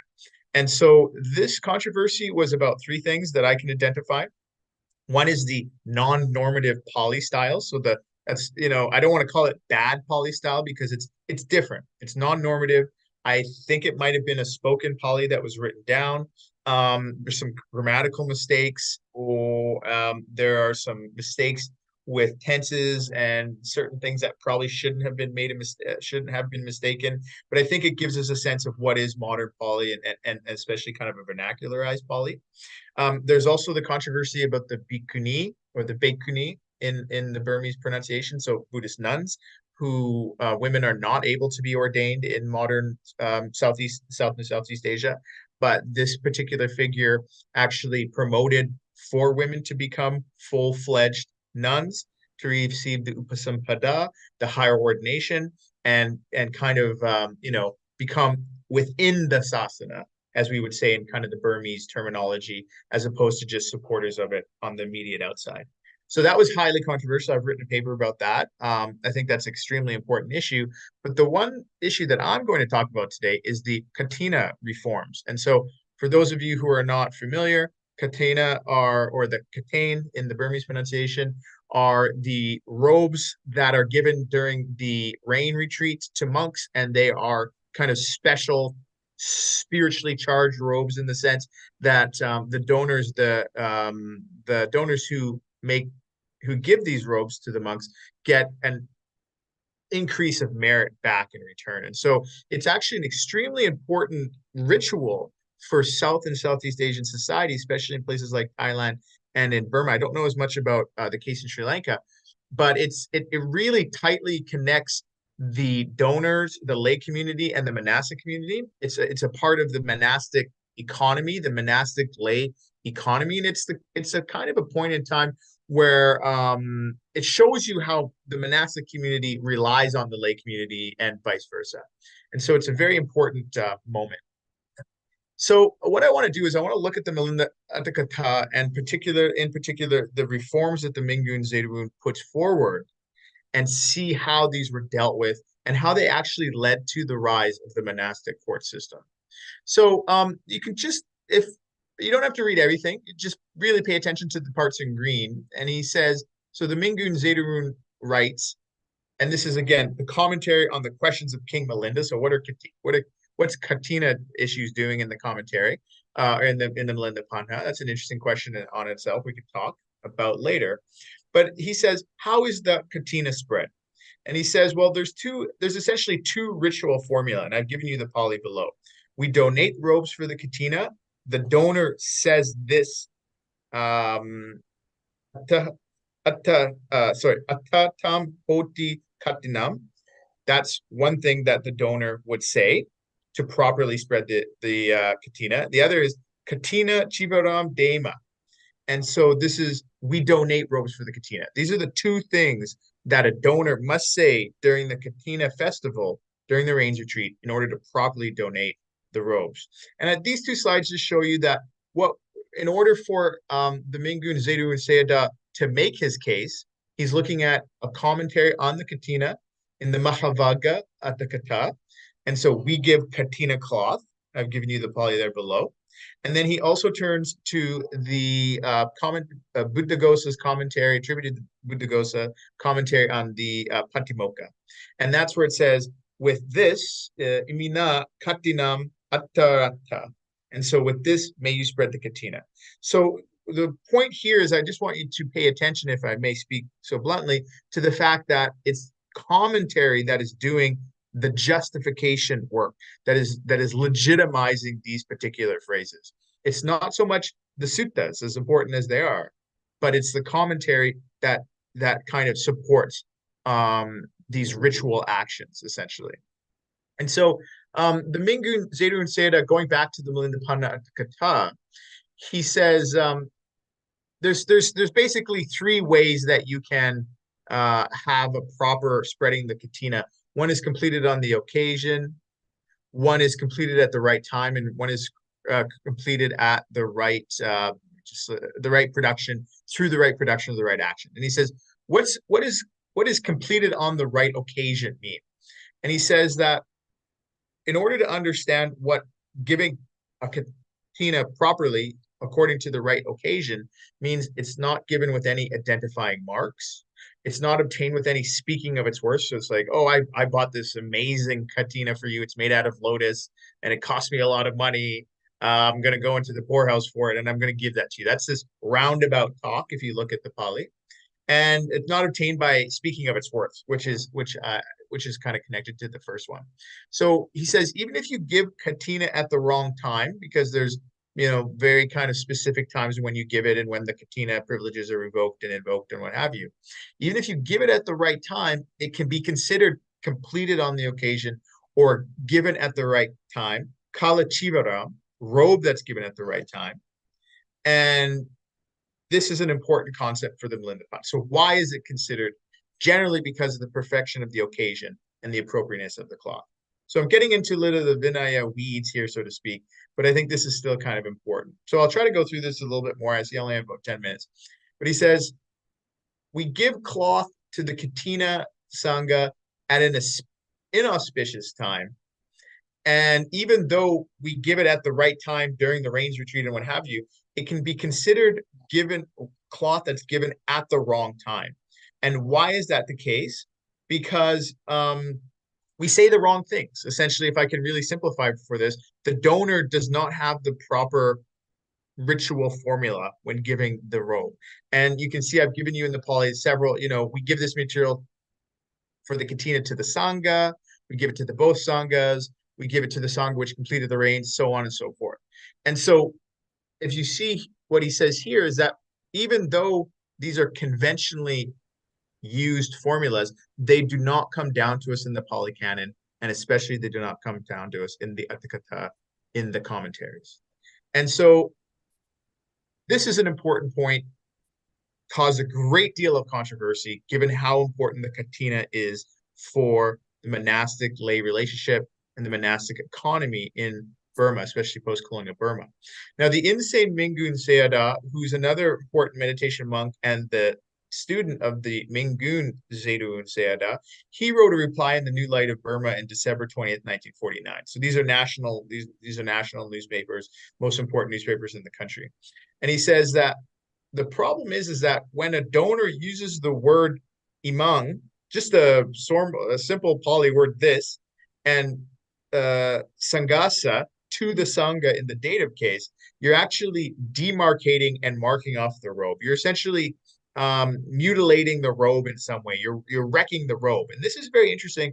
It gets us to the metaphysics of language, because even though you are saying something, in saying something that's erroneous, you're actually, in a way, almost physically tarnishing the robe itself. And so this is his explanation of why this is what is wrong here. And just as he goes on to say, he says, if you say, may you spread the robe, or may you spread the katina with this robe, that's fine. There's no karmic deed for the occasion of katina. But when you use the wrong ritual formula, it's a karmic deed, and therefore the robe has been tarnished and it becomes a robe at the wrong time. Okay, so I appreciate you bearing with me during these kind of minutiae, these details. But what reason why this is important is because it's this exact episode that sparked the very first kind of beginnings of the monastic court system in Burma, which is now very robust, regularly prosecutes and punishes monks and lay people, both for infractions on Vinaya and infractions on Dhamma, or kind of understanding or philosophy, we could say. So the insane Mingun Sayadaw, in trying to defend his teacher, says that what we need is for the Honorable Sayadaw Sangha from Upper and Lower Myanmar to convene these meetings, to convene a meeting. And the reason why he's saying this is because the federal police in 1949 went into the monasteries of Lower Burma and actually confiscated the Milindapanha Atthakatha written by the Mingun Zedun Sayadaw, the text which I've just quoted from. And so several hundred, if not thousands of copies were confiscated, and the book essentially was censored and de facto banned. And so he's saying, we need to have a meeting of the pious monks in Burma in order to decide the rightness or the wrongness of this book. You, the government, you do not have the ability to decide this. And this gets at the whole issue of whether or not lay people can study and then adjudicate matters of Vinaya. And so this is where we see the kind of interconnection between two different legal systems, which is really at the heart of Buddhist jurisprudence, right? So he's saying that only monks have the jurisprudential knowledge in order to arbitrate this particular issue. So I see I got about 4 minutes left. Ujwal, stop me if need be, but I'll kind of get to the important matter here. Oh, okay, go ahead. Thank you. So Andrew Huxley, wonderful scholar. Not sure how much I believe this or how accurate this is, but he says that it was this controversy over the Milindapanha Katha, written by a very important monk who was being supplicated by the independent Burmese government, that started the Monastic Court Act, or the Vinachaya Thana Act, the Vinachaya Thana Act of 1949, amended 51-54. And this is not exactly correct, because this act had been in the works long before Burma Myanmar had actually gained independence. But certainly my research, I feel, shows that it hurried along the process, and it was the catalyst for the government to say, we have this very large controversy here about a monk who is beloved by the nation. We're using his meditation method in our nation building project, but we don't want to have to be seen as, censoring this monk or oppressing his views. So the act, what it does is it's attempt to discipline the actions and beliefs of monks. It's very important. It's not just the actions, but it's the thought. It's at the arm's length from the government, but still reliant on bureaucratic backing and ultimately threats of violence. So the idea is to create these groups of monks that get together and adjudicate matters of Vinaya and Dhamma and Adhamma. It's a centralization of previously dissipated localized efforts to sanction and censor within the Sangha. So it's not something entirely new, except now we have it in a liberal parliamentary system. It was repealed in 1965 under the Ne Win military government, but actually used many times thereafter and was brought back and is now a very powerful force in Burma today. And so there's some high profile cases that one could talk about at great length. So why is this important? Well, I guess in my concluding kind of moments here, I just want to point out that the Sixth Council, the so-called Sixth Council, was an attempt to standardize and seal the Pali Canon. And one of the ways they did this was through the Tipitaka Pali Burmese Dictionary, 24 volumes. So similar to the dictionary that we have in Sri Lanka, the Pali Sinhalese dictionary. I mean, just a real masterpiece of research. And if you can look at this seal here, what it says is that the purpose of this dictionary is to seal the foremost qualities of the teachings. And essentially that means to restrict the ability of meaning making. If you can make new words or if you can make new terms in Pali, you have a lot of social, even political power. But the purpose of the Sixth Council was actually to restrict the ability of monks to make new meaning in the 20th century. And how do you make new? Well, okay, so if I go on a little further, in defense of the Milindapanha Katha, his student says that what you've done is you've essentially removed a scripture for it inside the sasana. And why that's important is because, again, the Milindapanha itself, the questions of King Milinda, circa 2nd or 3rd century BCE, is not considered canonical in places like Sri Lanka or Thailand, but it is considered canonical in Burma, and that's been at least since 1872 in the so-called Fifth Council. And these here are the stone slabs that were put into the monastic compound in Mandalay, where the Fifth Council texts were instated and established. And so we have a little bit of a problem here. If you look at the discussion of the Pali Canon in Burmese material, they say that the Milindapanha was actually the last text to be added to the suttas, to the Khuddaka Nikaya, and to the Pali Canon, and that it actually acts as a brick wall that protects the Pali Canon itself. But what is problematic is that the Milindapanha Katha is also being prepared for inscriptions on monastic on stone. And the Milindapanha is an unfortunate brick wall for the Pali Canon because it did not have an Atthakatha that we know of. It did have a tika from Thailand, I think maybe about 400 or 500 years old, but did not have an Atthakatha, the most intimate commentarial genre. So what it did was it allowed for someone like the Mingun Zaidu Sayada to come in 1948 and write his own commentary and kind of mess up the ability to standardize the canon. So just some conclusions. I know I've gone a minute or two over, so I apologize to all of my colleagues. But in terms of towards some conclusions, the monastic court system relies on restricting meaning making. Because if you can come up with new ideas, you can come up with new sects, you can have schisms, and you can really legitimize any range of activities, whether or not they are found in the polycanon or not. And so the reason why that's important is because you need to control the canon. And my main message to everybody is that Buddhist law relies not so much on the canon, but on commentary. And the ability to arbitrate, adjudicate, delimit, circumscribe law is not so much through the canon, but through the sub-commentary, the commentary, the sub-commentary, the sub-sub-commentaries, and then all the vernacular proliferations and permutations that come out of that. And so my message to everybody is, yes, this is important. Everything that you're saying is wonderful, but we really cannot forget commentary and all those other layers of commentary, because that's how monastic court systems actually work. So the Milinda Panda finally is the worst poly brick wall ever. If you're going to use one text to seal the polycanon, don't use the questions to King Milinda.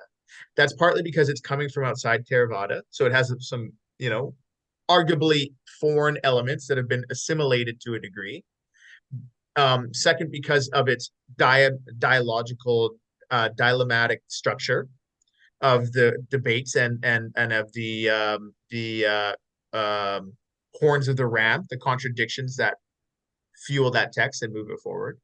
And finally, because it did not have a well-developed commentarial structure that allowed for a certain stable state to be reached so that no new interpretations of that text could be brought in.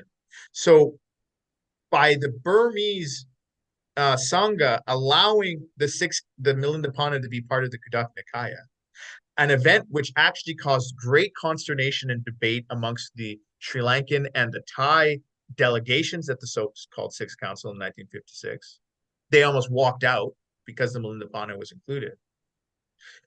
What happens is that you've essentially ensured the slow unraveling of the standardized polycanon, because you have an Atthakatha that people don't like.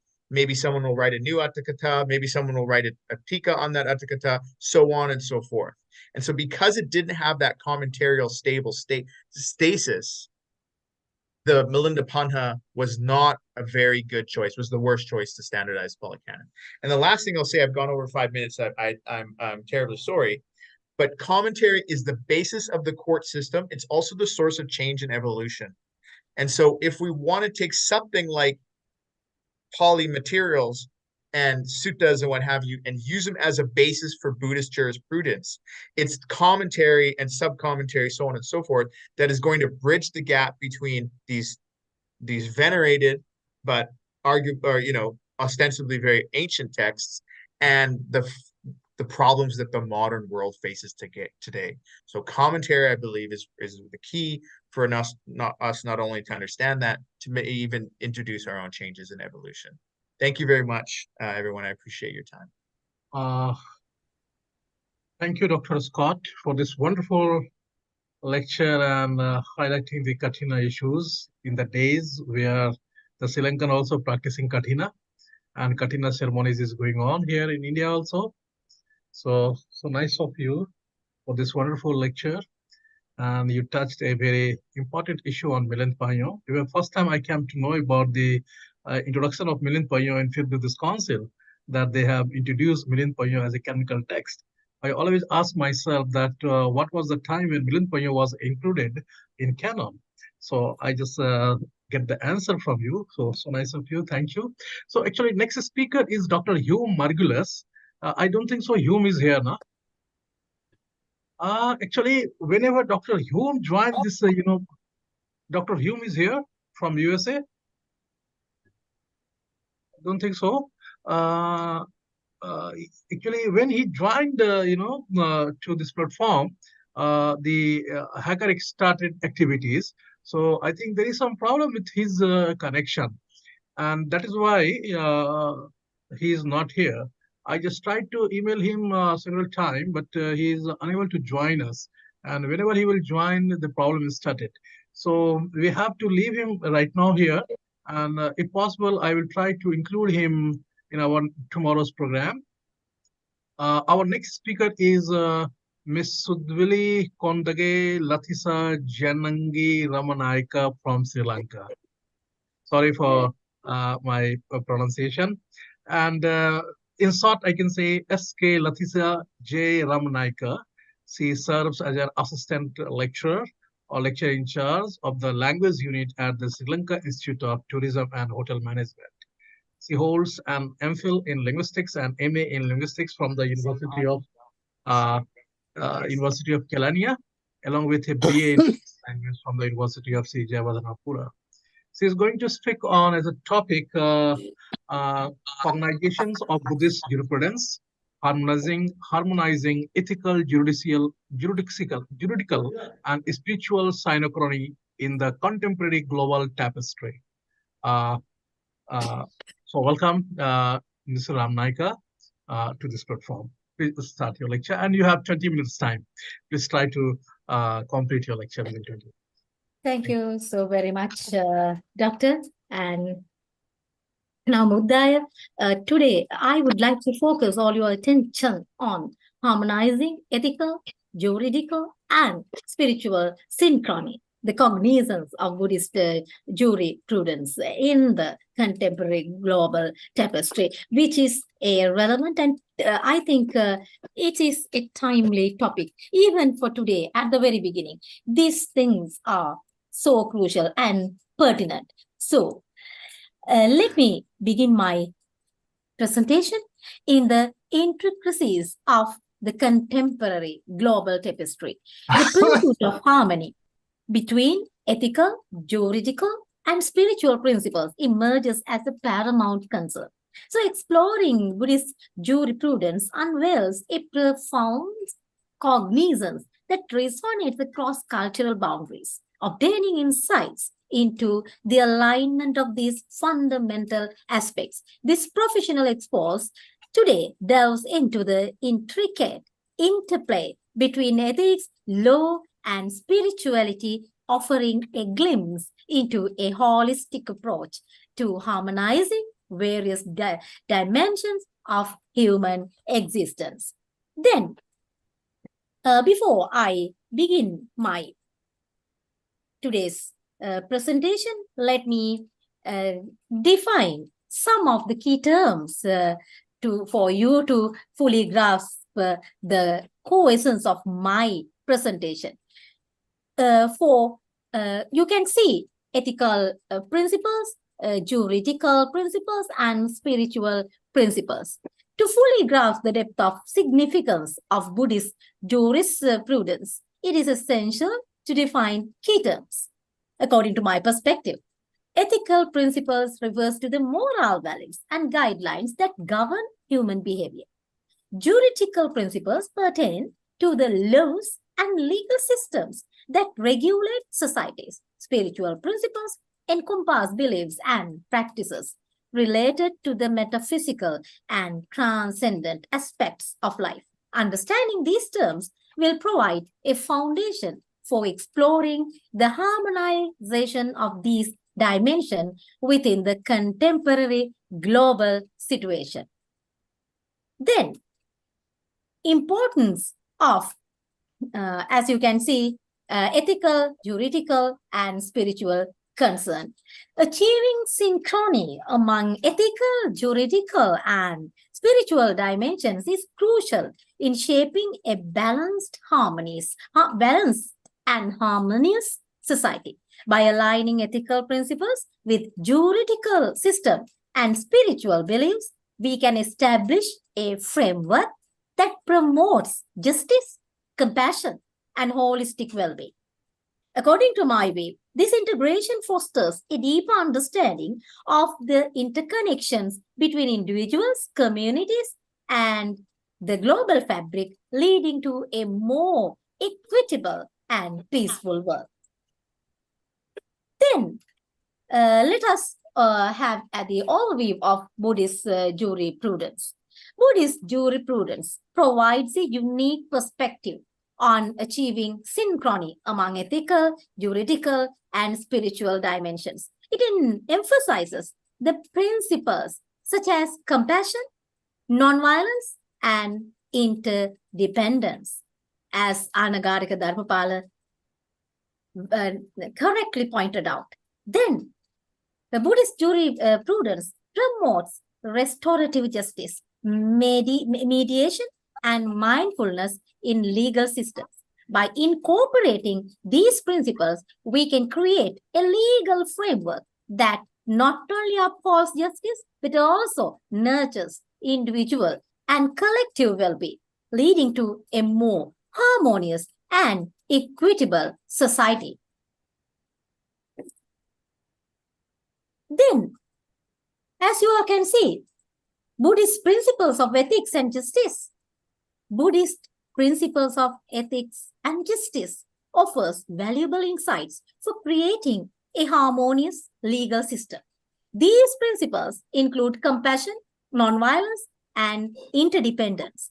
And also, I would like to state that this is the emphasis that we should promote among the younger generation, especially among the alpha generation, to be very precise.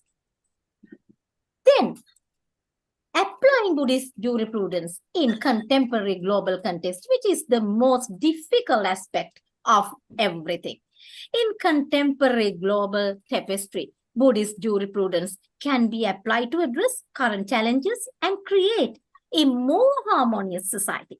By embracing concepts of compassion, nonviolence, and interdependence, as I have already emphasized, we can foster a legal system that promotes individual and collective well-being. This includes incorporating mindfulness, restorative justice practices, and mediation as essential tools for resolving conflicts and achieving fairness in a rapidly changing world. Then the challenges and limitations of harmonizing ethical, juridical, and spiritual synchrony. This is also, as the title itself, it's a challenge. While the concept of harmonizing ethical, juridical, and spiritual synchrony is noble, spiritual, and dignified, it comes with its fair share of challenges and limitations. These include differing cultural interpretations, conflicting legal systems, and pragmatic sense of legal systems, and the inherent subjectivity and spiritual beliefs. Balancing these elements in the contemporary global tapestry requires open-mindedness, dialogue, and commitment to finding common ground that respects individual rights and fosters harmony. Then, if the challenges are there, we human beings, according to what Lord Buddha has already preached, we have to find ways and means, strategies, tactics for promoting ethical, juridical, and spiritual synchrony. How can we do it? Achieving ethical, juridical, and spiritual synchrony requires a multifaceted approach.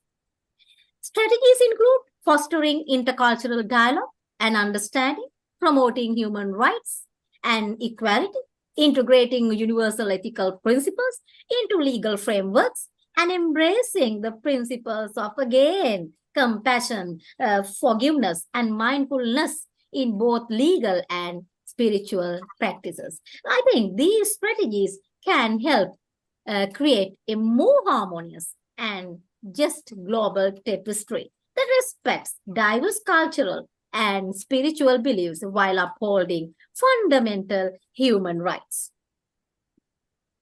So, in conclusion, the cognizance of Buddhist jurisprudence holds significant potential in harmonizing ethical, juridical, and spiritual aspects of contemporary global society. By adopting strategies like such as fostering dialogue, embracing universal ethical principles, and promoting compassion and mindfulness, we can create a more harmonious and just world. So let us all take action toward integrating these principles into our legal, ethical, and spiritual practices to build a more inclusive and equitable global tapestry. And Namo Buddhaya, and I'm more than happy to answer any questions if you have any. Back over to you, Doctor. Thank you, Latita. So nice of you. Now I'm going to proceed for the next speaker. And our next speaker is a very renowned professor from UK, Dr. Elizabeth Harris. She is here. And I request Mr. Amal Abewalreji to introduce Professor Harris.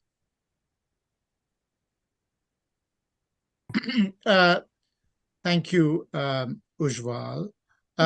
As you probably know, unfortunately, Dr. Roshan De Silva Vijayaratne is unable to join us today due to some personal circumstances that have suddenly happened. And he has unfortunately sent his apologies. However, we have in the audience Dr. Elizabeth Harris, who is not here to make any presentation or speech, but we would like, if she's able to do so and would like to do so, provide some comments on the her interactions with the on the theme of Buddhism and law, and specifically international humanitarian law, as she was a part of a group that included Professor Asanga Tilakaratne, that has recently published a volume of work on Buddhism and international humanitarian law. If I can just briefly introduce Dr. Harris. She's an honorary senior research fellow within the Cadbury Center for Public Understanding of Religion at the University of Birmingham in the UK, and president of the UK Association of Buddhist Studies, on which she writes. Her latest monograph is Religion, Space and Conflict in Sri Lanka, Colonial and Post-Colonial Contexts, which was published in 2018. Elizabeth, I know you're a good friend, so if you don't mind, if you could kindly contribute your thoughts at this stage, that would be most appreciated. Thank you very much, Amal. Yes, I was only told last night that Dr. Roshan De Silva Vijayaratne would not be able to take part in today's deliberations, and haven't had time to prepare anything formal at all. But I think it's worth drawing the attention of participants in this conference to a project that really began in 2017. It was the initiative of the International Committee of the Red Cross, and concerned Buddhism and international humanitarian law. One of the prime movers behind this was Andrew Bartle Smith, who then worked for the International Committee of the Red Cross, and he wanted the committee to examine what the different religions of the world could offer to the question of international humanitarian law. I mean, most of you will know that, and I use the word IHL rather than international humanitarian law, it's too long-winded. You will know that IHL aims at the restraint of war, at defending non-combatants and so forth. And there is an accusation against IHL that it is Western dominated. It's a little bit like the discourse on human rights, the accusation that human rights is a Western concept. Well, international humanitarian law, which is rooted in the Geneva Conventions, is also considered by some to be a Western imposition. And so this project of the International Committee of the Red Cross was really to say, well, what can the spiritual traditions of the world offer IHL in terms of how war should be conducted? IHL is really the law of armed conflict. And it's been a long process. It's now 2023. And so a good 6 years. 2 conferences have been held, one in Dambulla in Sri Lanka in 2019, and one in Chiang Mai.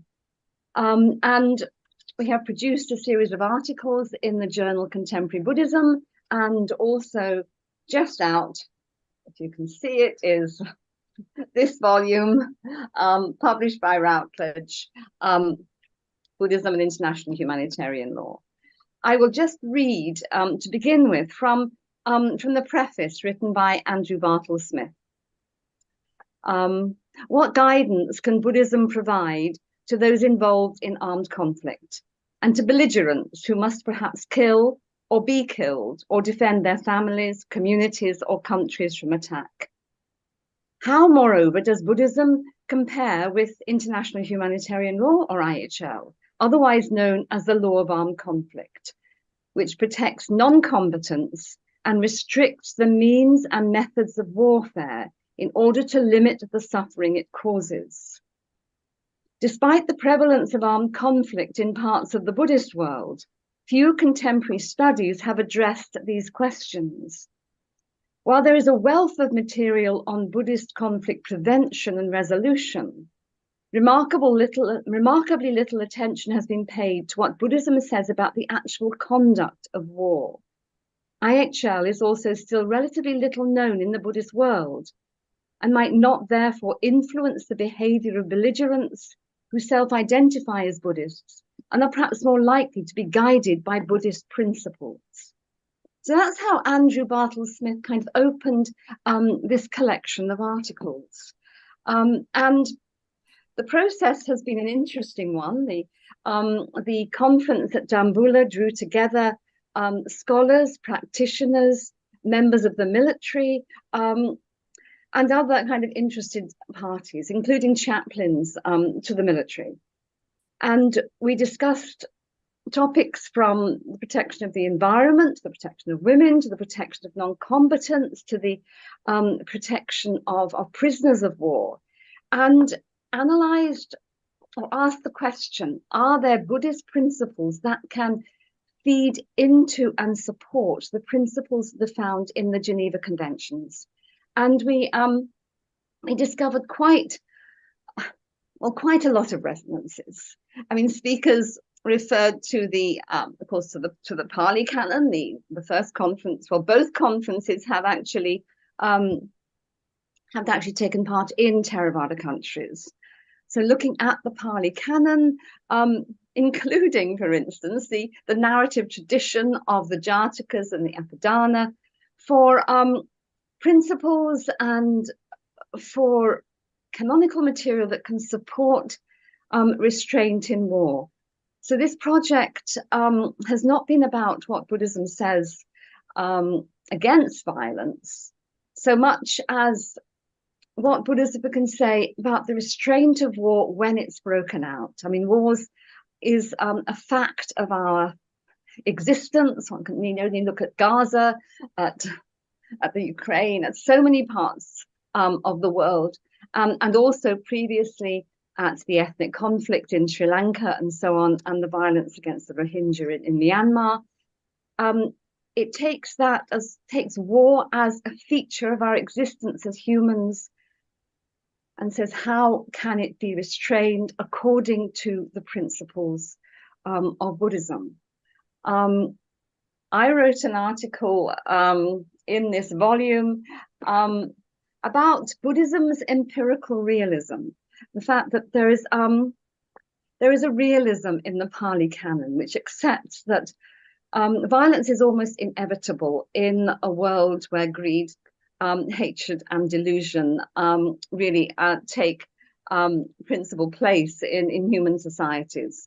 And that the Buddha himself was very well aware of violence in human nature and addressed this in several ways.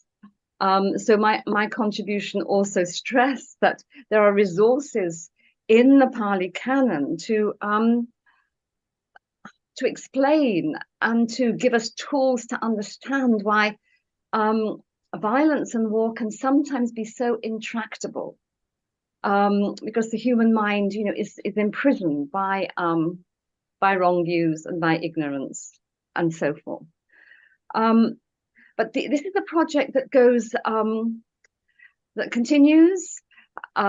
I was recently at the American Academy of Religion and met Christina Kilby, who is also another person who's been involved in this project, who is now trying to gain funding for conferences that would concentrate on Mahayana Buddhism, perhaps taking place in a country like Nepal, drawing on the principles of what finds in Mahayana Buddhism. How do these support or throw light on, expand, help us to understand international humanitarian law? So it's really a work in progress, and I think a very important work. Andrew Bartle-Smith himself and one of his colleagues, Daniel Rathiser, who are very prominent in the ICRC's kind of contribution. They both left the ICRC. There's some financial problems at the heart of the ICRC. They both left, but they still want to continue this particular program in really feeling convinced that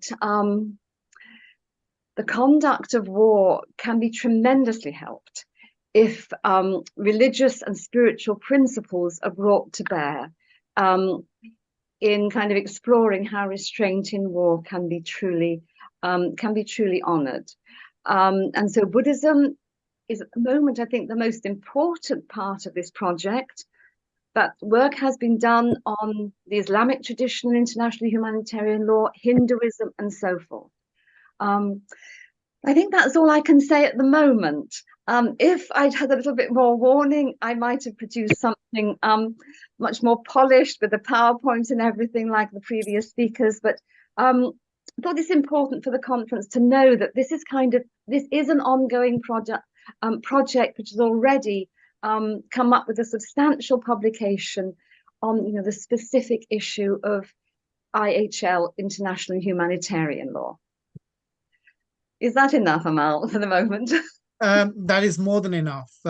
Thank you so much, Elizabeth. So I think we've come to the stage at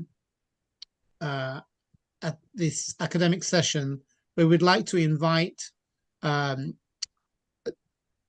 participants who are gathered today to ask some questions, and perhaps we'll throw that out to everyone. If you could kindly indicate whether you'd like to ask a question, and whilst that is happening, may I ask a question, please, to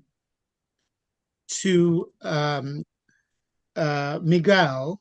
I hope he's still around. Actually, some of the things that Elizabeth Harris mentioned, Miguel, are relevant to the contemporary world in the sense of in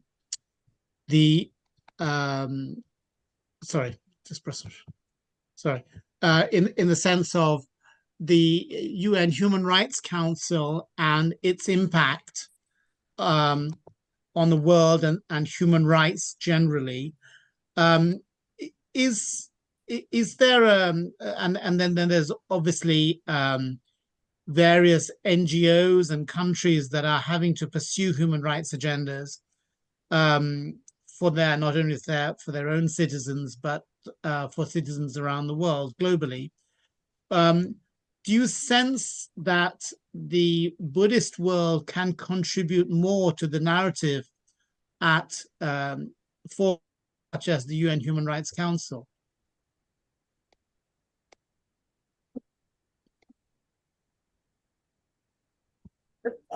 Yeah, thank you. Thank you for your question. I don't know if I'm prepared to answer such a such a complicated question. I think that human rights discourses ideally should benefit from contributions from all the major traditions of the world, and they should definitely include Buddhism. Of course, I study Buddhism because I have a certain philosophical affinity. Otherwise, I would study something else. I think it's important that those traditions are present, at least present in the debate. And what usually happens is, I'm talking as a legal scholar, we just don't find people to talk with about.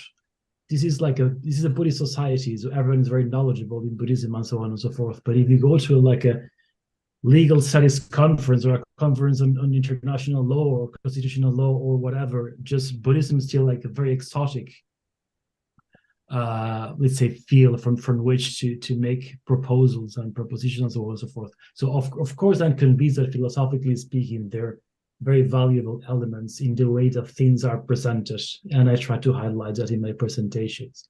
These core notions of interdependence, of opening up to other sentient beings, and having like a wider perspective on things that is encouraged from Buddhism. I think that's very enriching for the debate.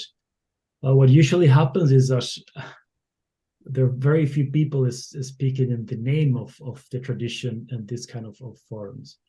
That, at least that is my, I don't know what other colleagues have to say about that, but typically in a law conference, it's really hard to find someone, or in a legal philosophy conference, someone who's trying to propose something from a Buddhist philosophical point of view that's taken seriously as a philosophical proposal like any other. Sometimes there is this condescending attitude that it's like a cute thing to be talking on behalf of certain traditions. And it's nice to have these people around, but there don't seem to be like a genuine interest in taking such doctrines or visions of the world seriously. So I think we have to work in that direction. But I'm not sure if I answered your question at all or not. Thank you, Dr. Ortega. I believe Rajesh Balasubramaniam would like to perhaps ask a question. I wonder, Ujwal, if you could unmute or request Rajesh to unmute. She's on video at the moment. Rajesh? Thank you, Amal. It's a brilliant conference. I'm so sorry, I'm not a Buddhist, but I'm a medical anthropological background. So the subject, which is McQuall presented, it was very good because he brought up lots of historical as well as social changes by bringing Ambedkar and Romila Thapa. And I'm not asking questions, but I wanted to say, which is I understood Ambedkar didn't have that much influence on Buddhism when he was writing the Constitution. After that, he realized his work towards to empowering the Dalit community is not going to work, although the Constitution was brilliant. So he became a Buddhist to encourage people to understand what is Buddhism. So your subject, your presentation can give loads of young students to go for further research on this matter, political changes and religious changes and the philosophical ideology and human right. And also Elizabeth's presentation on, actually they are involved in 2017, she said. But I think it was a question, this religion and humanity and human rights was a kind of started in the 50s through my study. That's why I understood, because the huge number of people are not benefiting from the colonialistic ideology. So they've had to bring back their religious belief into medical system. So I'm a medical anthropologist. So that is all to do with the human right to me. So thank you, Amal, for inviting me in a short notice. But I'm so glad I am here to listen to some wonderful speakers. Thank you. Thank you very much, Rajesh. I don't think there are any other questions at the moment. Ujwal, I don't know if Yeah. you would like to ask a question. Yeah, I asked few questions. One is related to Dr. Scott regarding this millionth Panyo. And a very simple thing, just I want to understand that what happened in Burma around the Fifth Buddhist Council, that they tried to include millionth Panyo under the heading of Abhidharma Pitaka. And even before that, we know that there were many councils in Sri Lanka and also in Thailand, but the text was not never included under the the canonical traditions or under the canon. So, what sort of the need or requirement happened at that time in Burma that they included the text under the Khuddaka Nikaya? Yeah, thank you so much for the question, Dr. Kumar. And I guess I'll answer that in two ways. The first is a little bit more broader perspective, and that is the role of these Buddhist councils in Buddhist law. And I think this is a kind of an important note. It's maybe a little bit of a specialist concern, and it might be a little bit obscure for some people, but if you're going to have some kind of Buddhist law, you have to have that based off some kind of body of text, a corpus of texts, a canon, right? And I think when it comes to kind of civil law and what have you in a place like the United Kingdom or the Commonwealth, then that is going to be text law and I might be speaking a little bit imprecisely. Miguel, you can roll your eyes if I say something wrong or come in there, but something like precedents and case law and you build up that kind of stable system of reference that you can go back to if you need to adjudicate certain cases or decide what's right and wrong. So these councils, I think, have always been a very important part of Buddhist law. And what you have, and this is partly my own kind of way of thinking, and I think this is borne out by the evidence, is that you have these differing conceptions. Is almost, I almost say it's like cyclical, but that might not be quite the right word. When you have a strong central power in Buddhist history, they're able to really kind of clamp down on what texts are proper and what texts are not proper, and what texts belong within the canon, and which texts don't belong within the canon.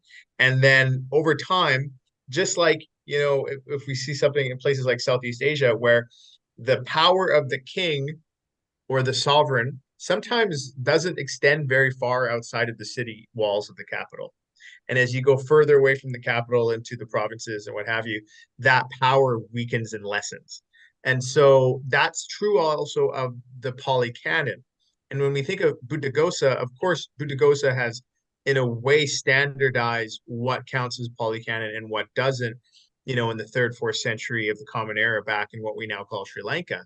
But there has been these kind of waxing and waning of the power of the Buddhist canon for, its entire period.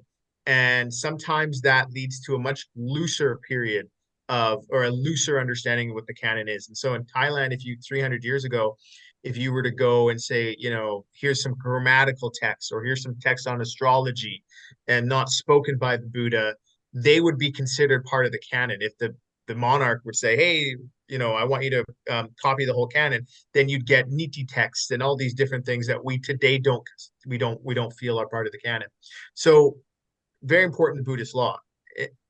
Pardon the long-winded explanation, but to go to your actual question in a little bit more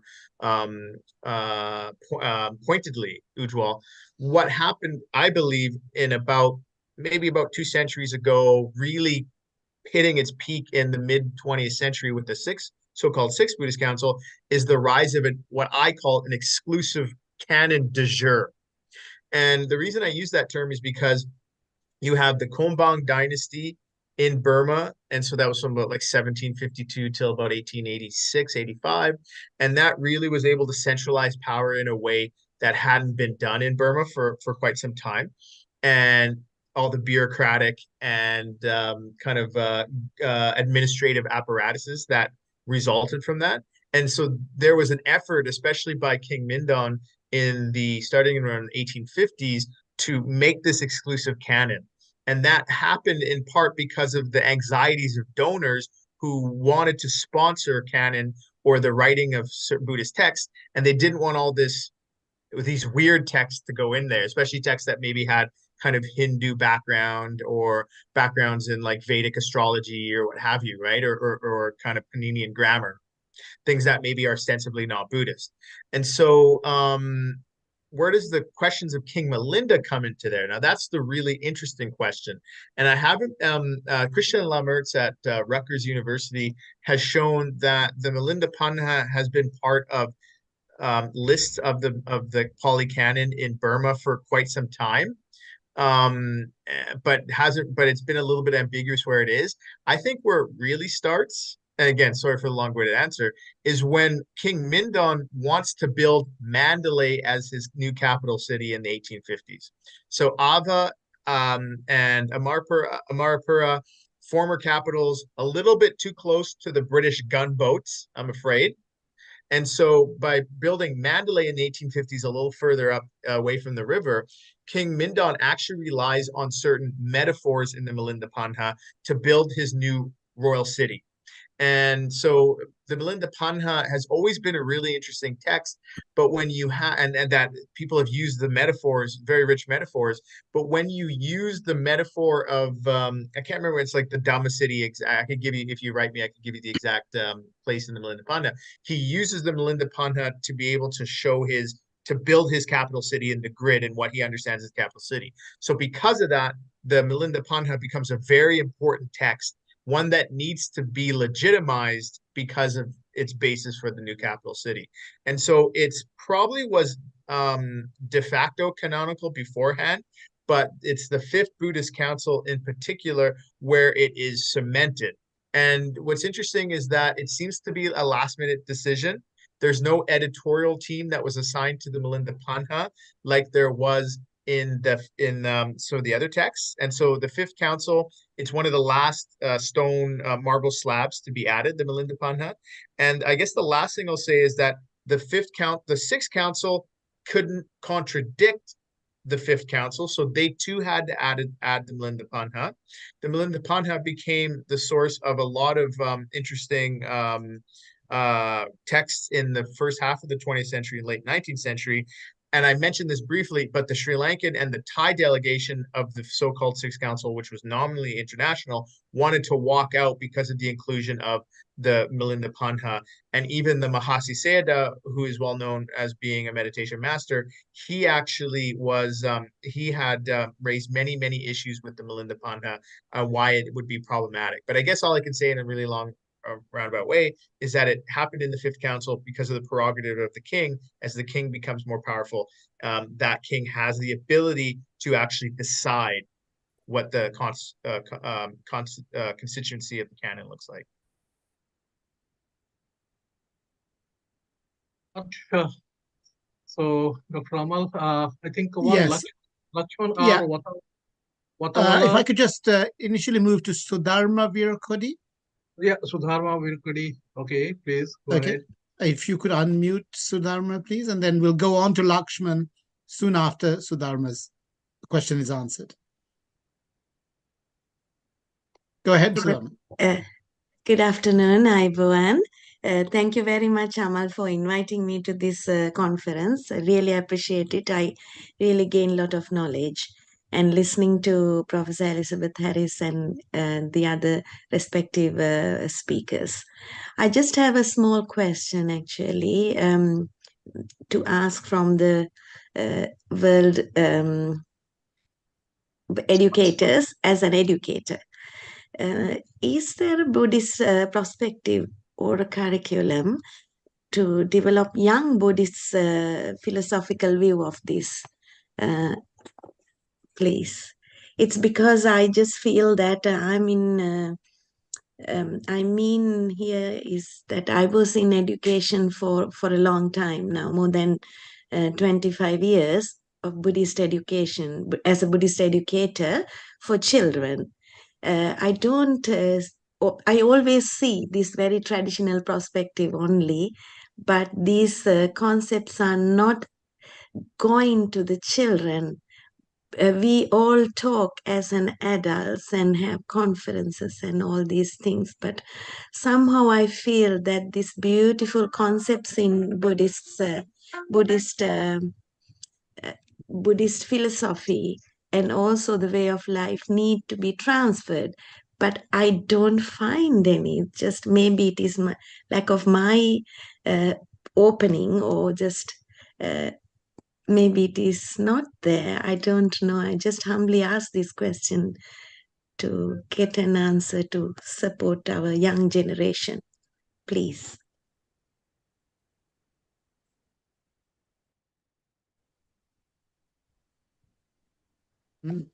I don't know if Anthony or Elizabeth or Latisha would like to contribute towards, or Miguel indeed, could like to contribute to an answer to Sudharma's question. I wouldn't mind if the other speakers don't mind. I guess one thing I'll say, Sudharma, I think very important question. If you look at the history of education in Burma, it's can be really quite revealing. There are some good sources on this. There's Kamai Damasamy, who's known as the Oxford Sayadaw, and he has written a dissertation about mostly monastic education.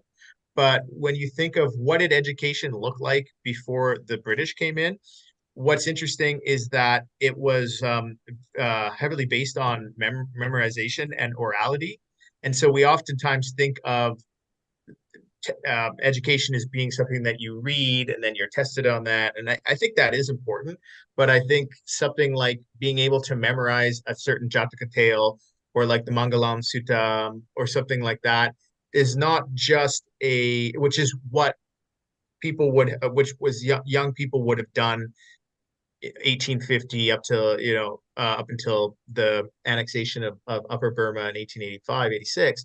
So I think that it's not just what kind of texts one would learn, but also how it's done.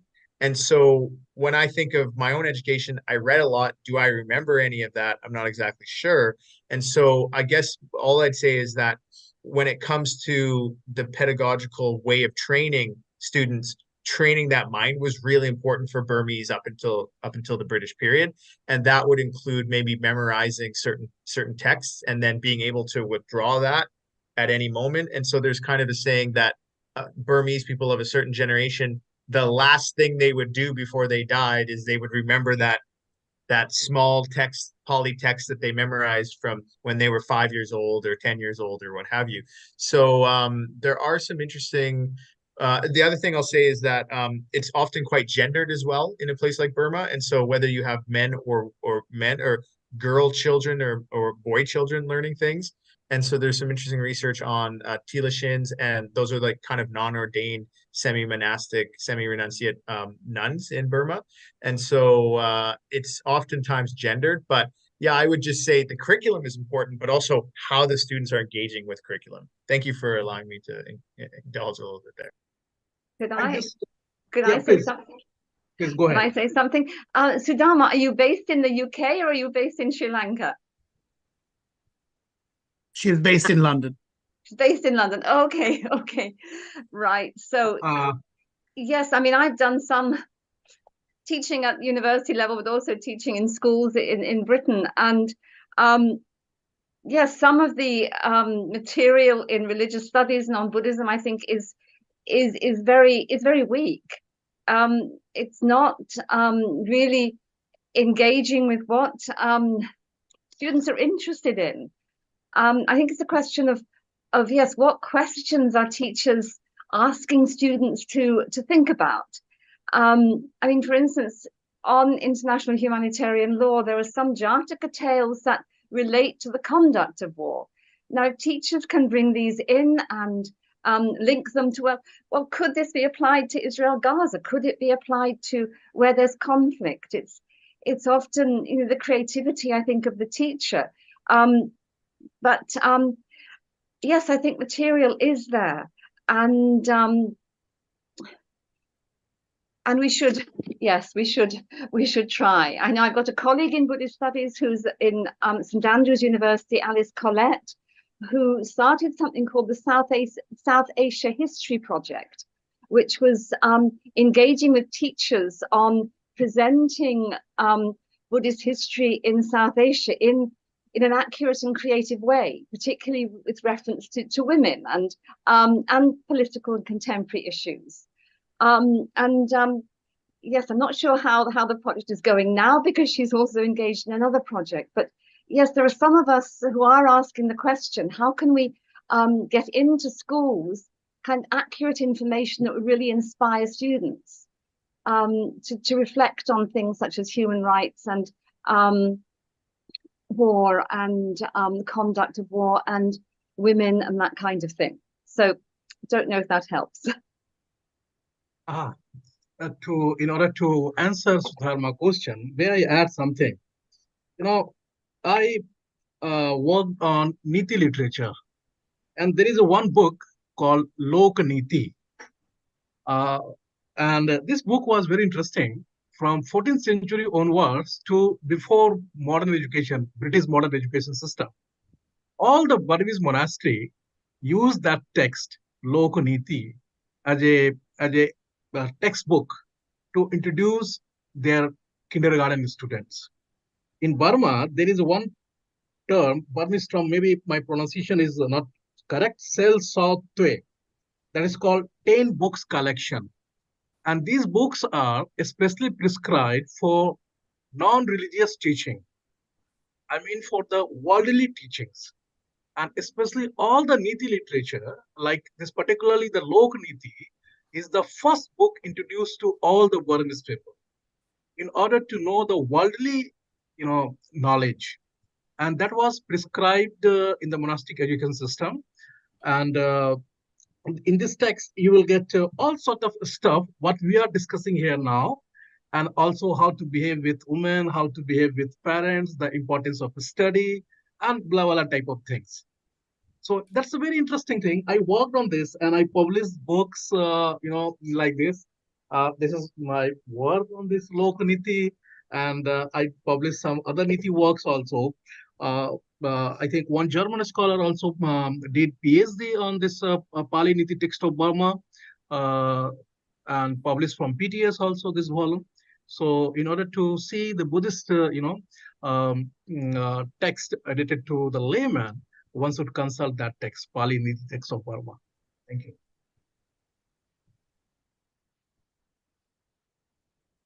Thank you. Thank you both to Anthony, Elizabeth, and Ujjwal. May I now call upon Lakshman Vatavala, please, to ask his question. Thank you, Amal. Actually, I just have a little comment, I think Latisha touched on a very important topic of ethics. Now, I think this is really one of the hub areas in Buddhism, and the honesty and integrity.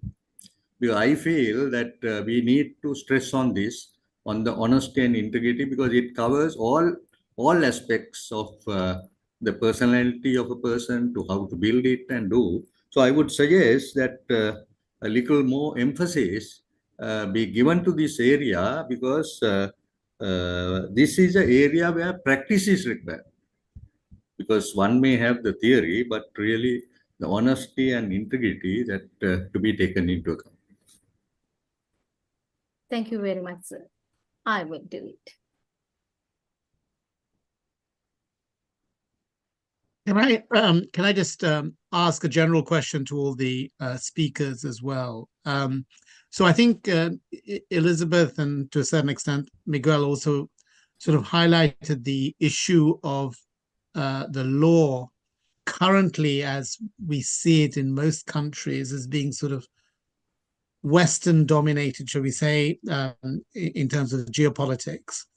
But is there something that Buddhist countries can actually highlight and bring forward in the application of some of the things that we've talked about today.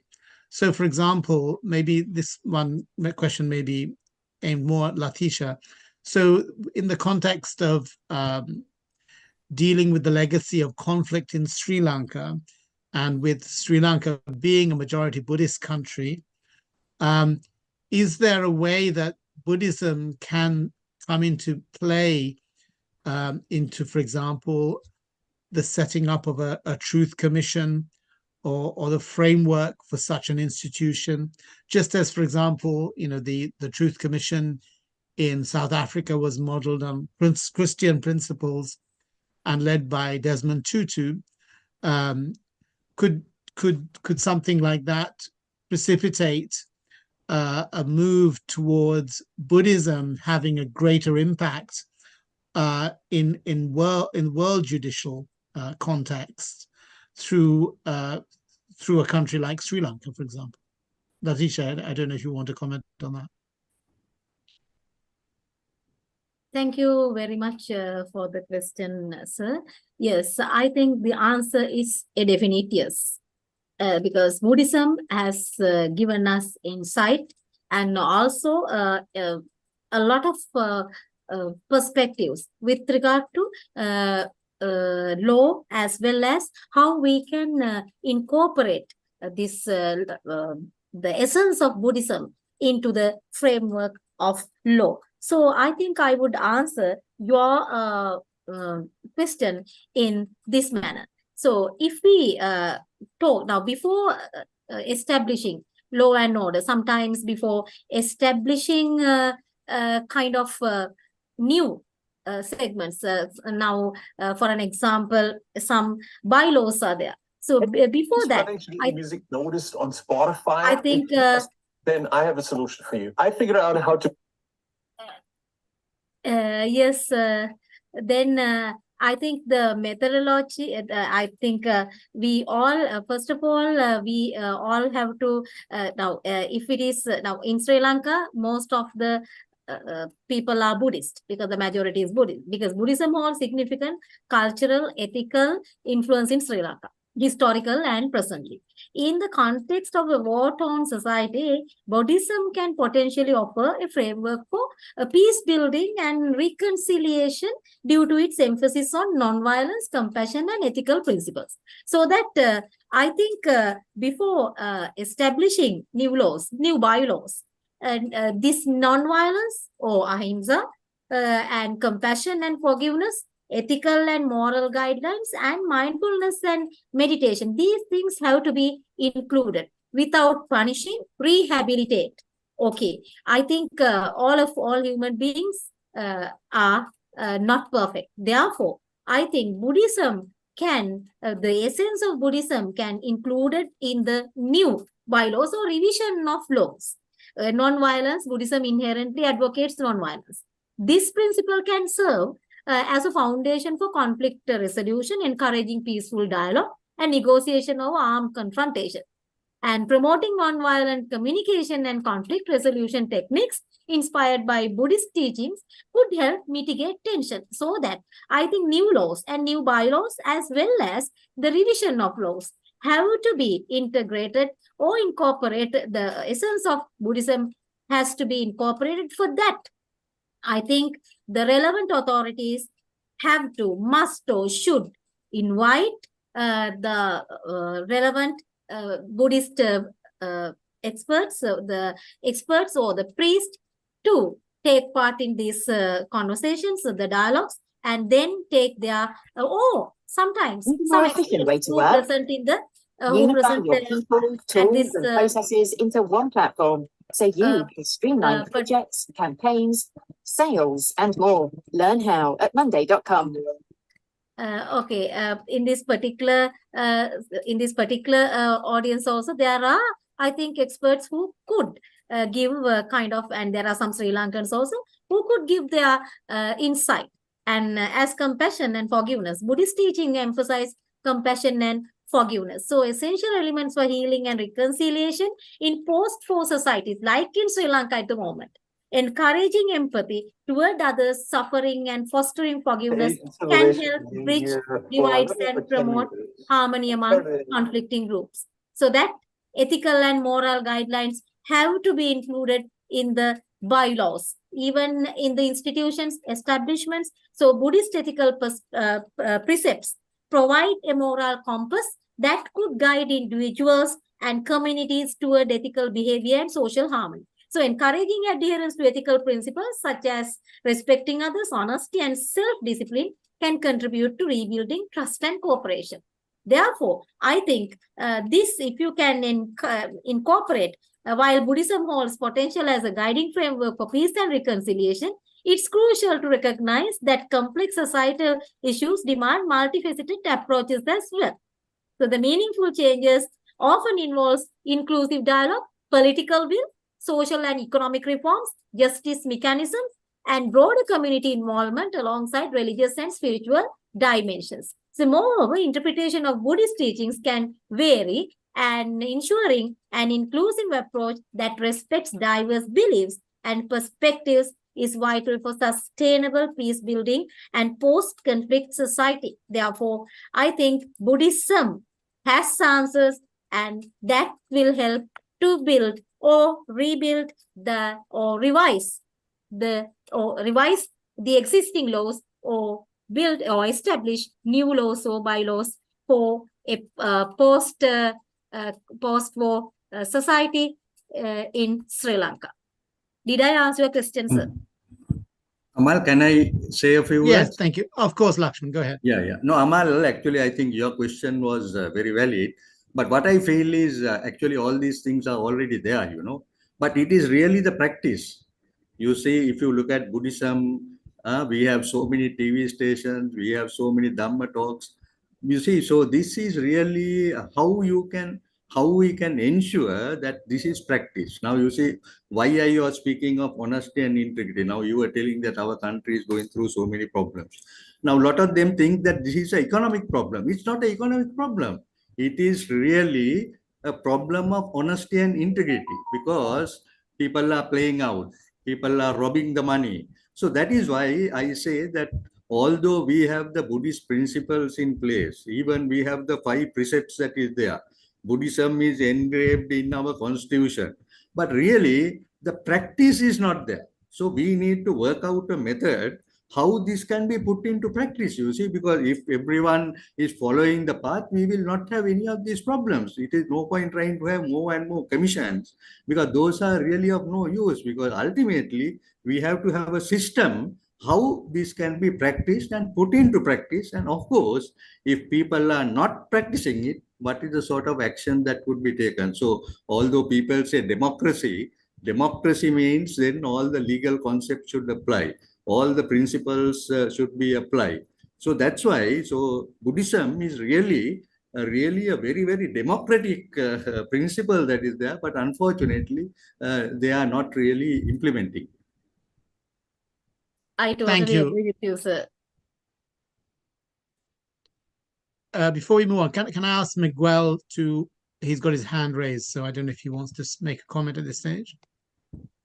Yes, just very, very quickly regarding your question. I think that from a legal philosophical point of view, what we usually found when we compare the West or the Western way of looking at legal procedures and attitudes before the law as opposed to countries with all the traditions prevail, what we find is that it seems that we're lacking the way of looking at things that take place in other parts of the world, and they should complement each other. So I was reading a Chinese author who was actually writing about human rights in China and how human rights were supposed to be a problem, like fostering extremist individualism. He said, well, that's not the problem of China. We don't have that problem. That's the problem of the West. We need like a more individual to enhance our individualistic look into things, because we're lacking that kind of vision, so to say. Whereas the West, what they need is like a more socially aware approach to legal phenomena. In the West, we have the notion that when you have an issue with someone, you claim to be right, and you go to court and you prove that you're right and you win, and you go back home happy. And this is supposed to be justice served. Whereas in other countries, it doesn't work that way. We have an issue, this affects the whole society. We need to reestablish the disturbed harmony, and we need to find a solution. This is well more complex and nuanced and keeps things how they are. So the problem is that when you find yourself in such a, let's say, Asian context, what happens is sometimes individual rights are kind of forgotten all the way, and everything is sacrificed in the name of harmony of the community. And if you go to the West, it happens all the way around. Everything is sacrificed in the name of individualism and being right, so to say, right before the other. So from a legal point of view, I think that Western countries have a lot to learn from that Buddhist, or if you wish, Pan-Asian look into, let's say, social affairs or conflicts or legal phenomena. But at the same time, we shouldn't forget that in countries where Buddhism or even other Asian religions are prevailing, they sometimes lack a strong foundation of protecting individual rights. So that's why these kind of dialogues are important in order to try to look for a balance from a legal and political point of view. That's all I have to say. Sorry for the long rant. Sorry. No, thank you. Thank you very much, Miguel. If I could just quickly move to Rajesh, if you could unmute herself. I know she wants to make a comment. Thank you, Latisha, for answering the question about reconciliation, peace and reconciliation. I am one of the person dedicated my life for peace and reconciliation in Sri Lanka. Okay, I've been to Sri Lanka during the war, height of the war. I was there putting my life on the line. I have visited all your highest authority of Buddhist monks. We, the delegation from all over the world, Sri Lankan Tamils, who wanted to be in peace. And they were brilliant. Most of the religious people were brilliant. They didn't see single Tamil Muslim. They are Sri Lankan. They were helping them. I was there when the refugees was coming from, not the refugees, the people coming away from the war in Borneo. I saw a young man, a Buddhist man, holding an old lady in his shoulder, and a young girl they are not Buddhist, they are not Hindu, they are not. This is a humanity. They're based on their practices in their way of life. That's Buddhism. Okay, you can, based on that, and do a hell of a lot of work. I was in United Nations for a month for campaigning with the delegates, international diplomats, for a whole session. That's, I think, 4 weeks, about peace and reconciliation in Sri Lanka. That is, people like you can create, work with ordinary, educated people, community well-doers, and particularly people from abroad. They can go and help a lot. And there's a second speaker, and he said political corruption. That wouldn't let you. But if you keep on doing it, because we were in the Nelson Mandela campaign from the 80 onwards here. So we have the principle, you never win a peace with a war, you work with the people. That is our philosophy. So you have to work with the people. Please, you are young people. I'm an old lady. So you all can, if you have a good mind, you can do it. Sri Lanka is the most beautiful country on the planet. Well, because I am from, so I got to say it. But the people are, majority of them are not racist. The political corruption make them racist. So ordinary people can, the Buddhist philosophy, and make it work, because you are the majority. If you don't do, who's going to do it? Thank you. Thank you, madam. Thank you very much. I don't know if Latisha, if you'd like to respond to that. Yes, I would like to respond to her question. And first of all, thank you so very much for appreciating my motherland, Sri Lanka, and for appreciating, yes, it's true, madam. Most of us are ordinary people. They are not racist. We don't have any antagonism or anything against anyone. We are equal because we are born free. Anyway, any religious leader will teach to behave well. And to answer your question, yes, we ordinary people can really, as a lecturer, I can really, when I disseminate knowledge, I can incorporate these things, and I do it among our children, among our students, among our adult students. But only thing is, as I think I don't know whether he is present at the moment, Dr. Kirti, as he correctly said, we ordinary people, when we go to promote these things, we encounter enormous issues, sometimes unpredictable issues. Therefore, sometimes maybe, I don't know whether it is political or any other issue, any other powers, but we try our level best. But at the same time, if you go to do it in public, we will have to encounter a lot of issues. Sometimes some impending, some have to encounter impending disasters. Therefore, we do it at our level. Okay, when as a lecturer, when I teach, I have no difference. I never ask my students about their religion, about their race, but I teach them as students. I do not have all are students for me. So that as an ordinary citizen in Sri Lanka, an ordinary human being, what I do is, when I disseminate knowledge, I incorporate the equality and non-violence in my teaching. But if I want to do more than that, sometimes as a very ordinary citizen, I will not be able to. But if I go to do it with others, some people might misunderstand it.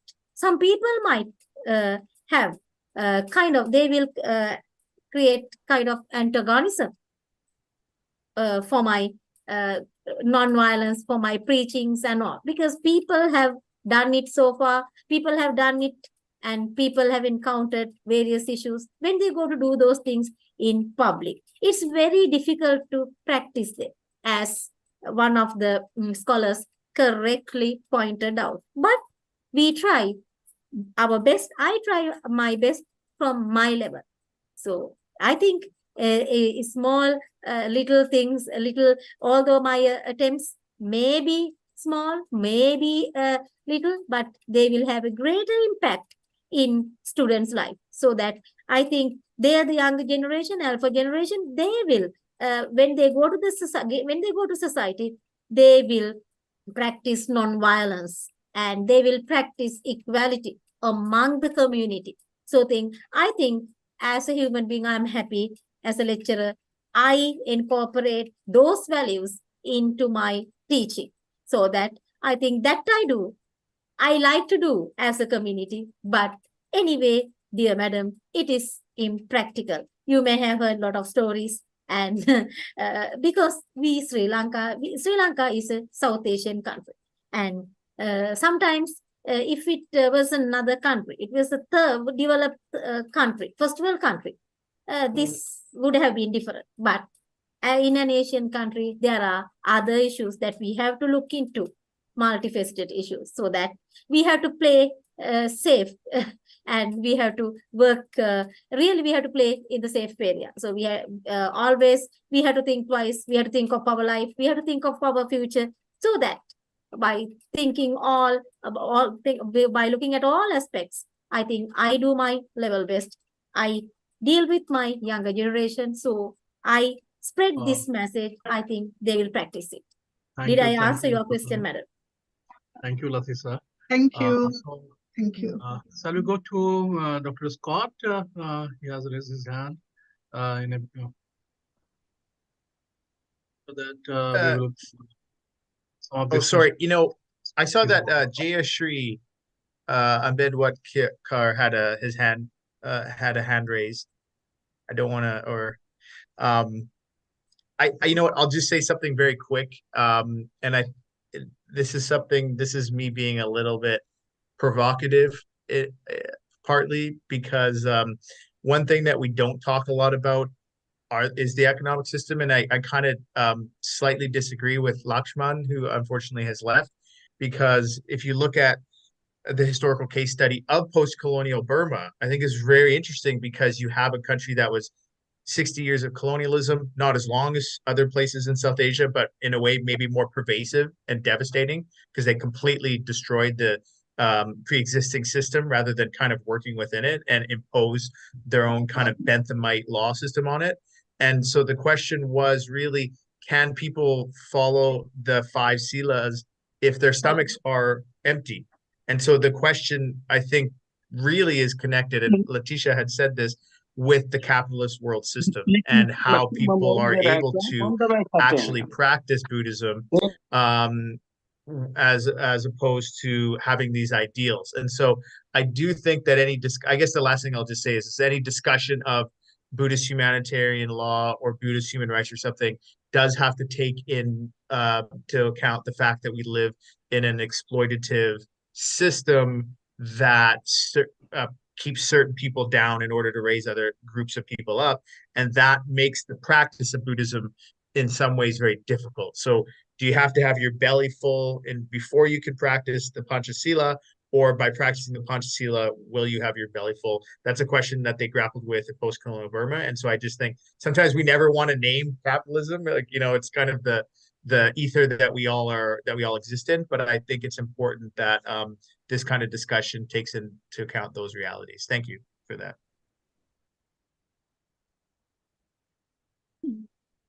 Good. Thank you very much to everyone, including all the speakers and the questions, and especially to Elizabeth Harris for really at the last moment dropping in and joining us. So thank you very much. Ujjwal, if you want to close the session. Please. Yeah, I just would like to close today's session, and really I apologize for the things happened in the beginning. So extremely sorry for that. So for tomorrow's lecture, I think that we will create a new link, and I will send to the particular participants' email ID. And kindly contact to Amal and to Dr. Pereira to get the link to other audience, because I don't have the email ID of all of you, so that safely we will join again tomorrow at 5 p.m. And but for today, I wish you all the best to all of you, and I'm really thankful to our most venerable P.C. Theology for giving us the opportunity, the platform of Mahabodhi Society of India to meet here to discuss on this very important topic. And today our president of the Mahabodhi Society of India was also joined here, Dr. Mahendra Singh Ji. So I'm really thankful to him. Professor Vimalendra Kumar Ji is here. Professor Elizabeth Harris is here. So I'm really thankful to all of you to join us with few difficulties, but you bear with us. So nice to all of you. See you tomorrow at 5 p.m. Indian time, and I will send you the new link tomorrow morning. So thank you all. Have a good night. Thank you very much. Thank you. Very good. Thank you.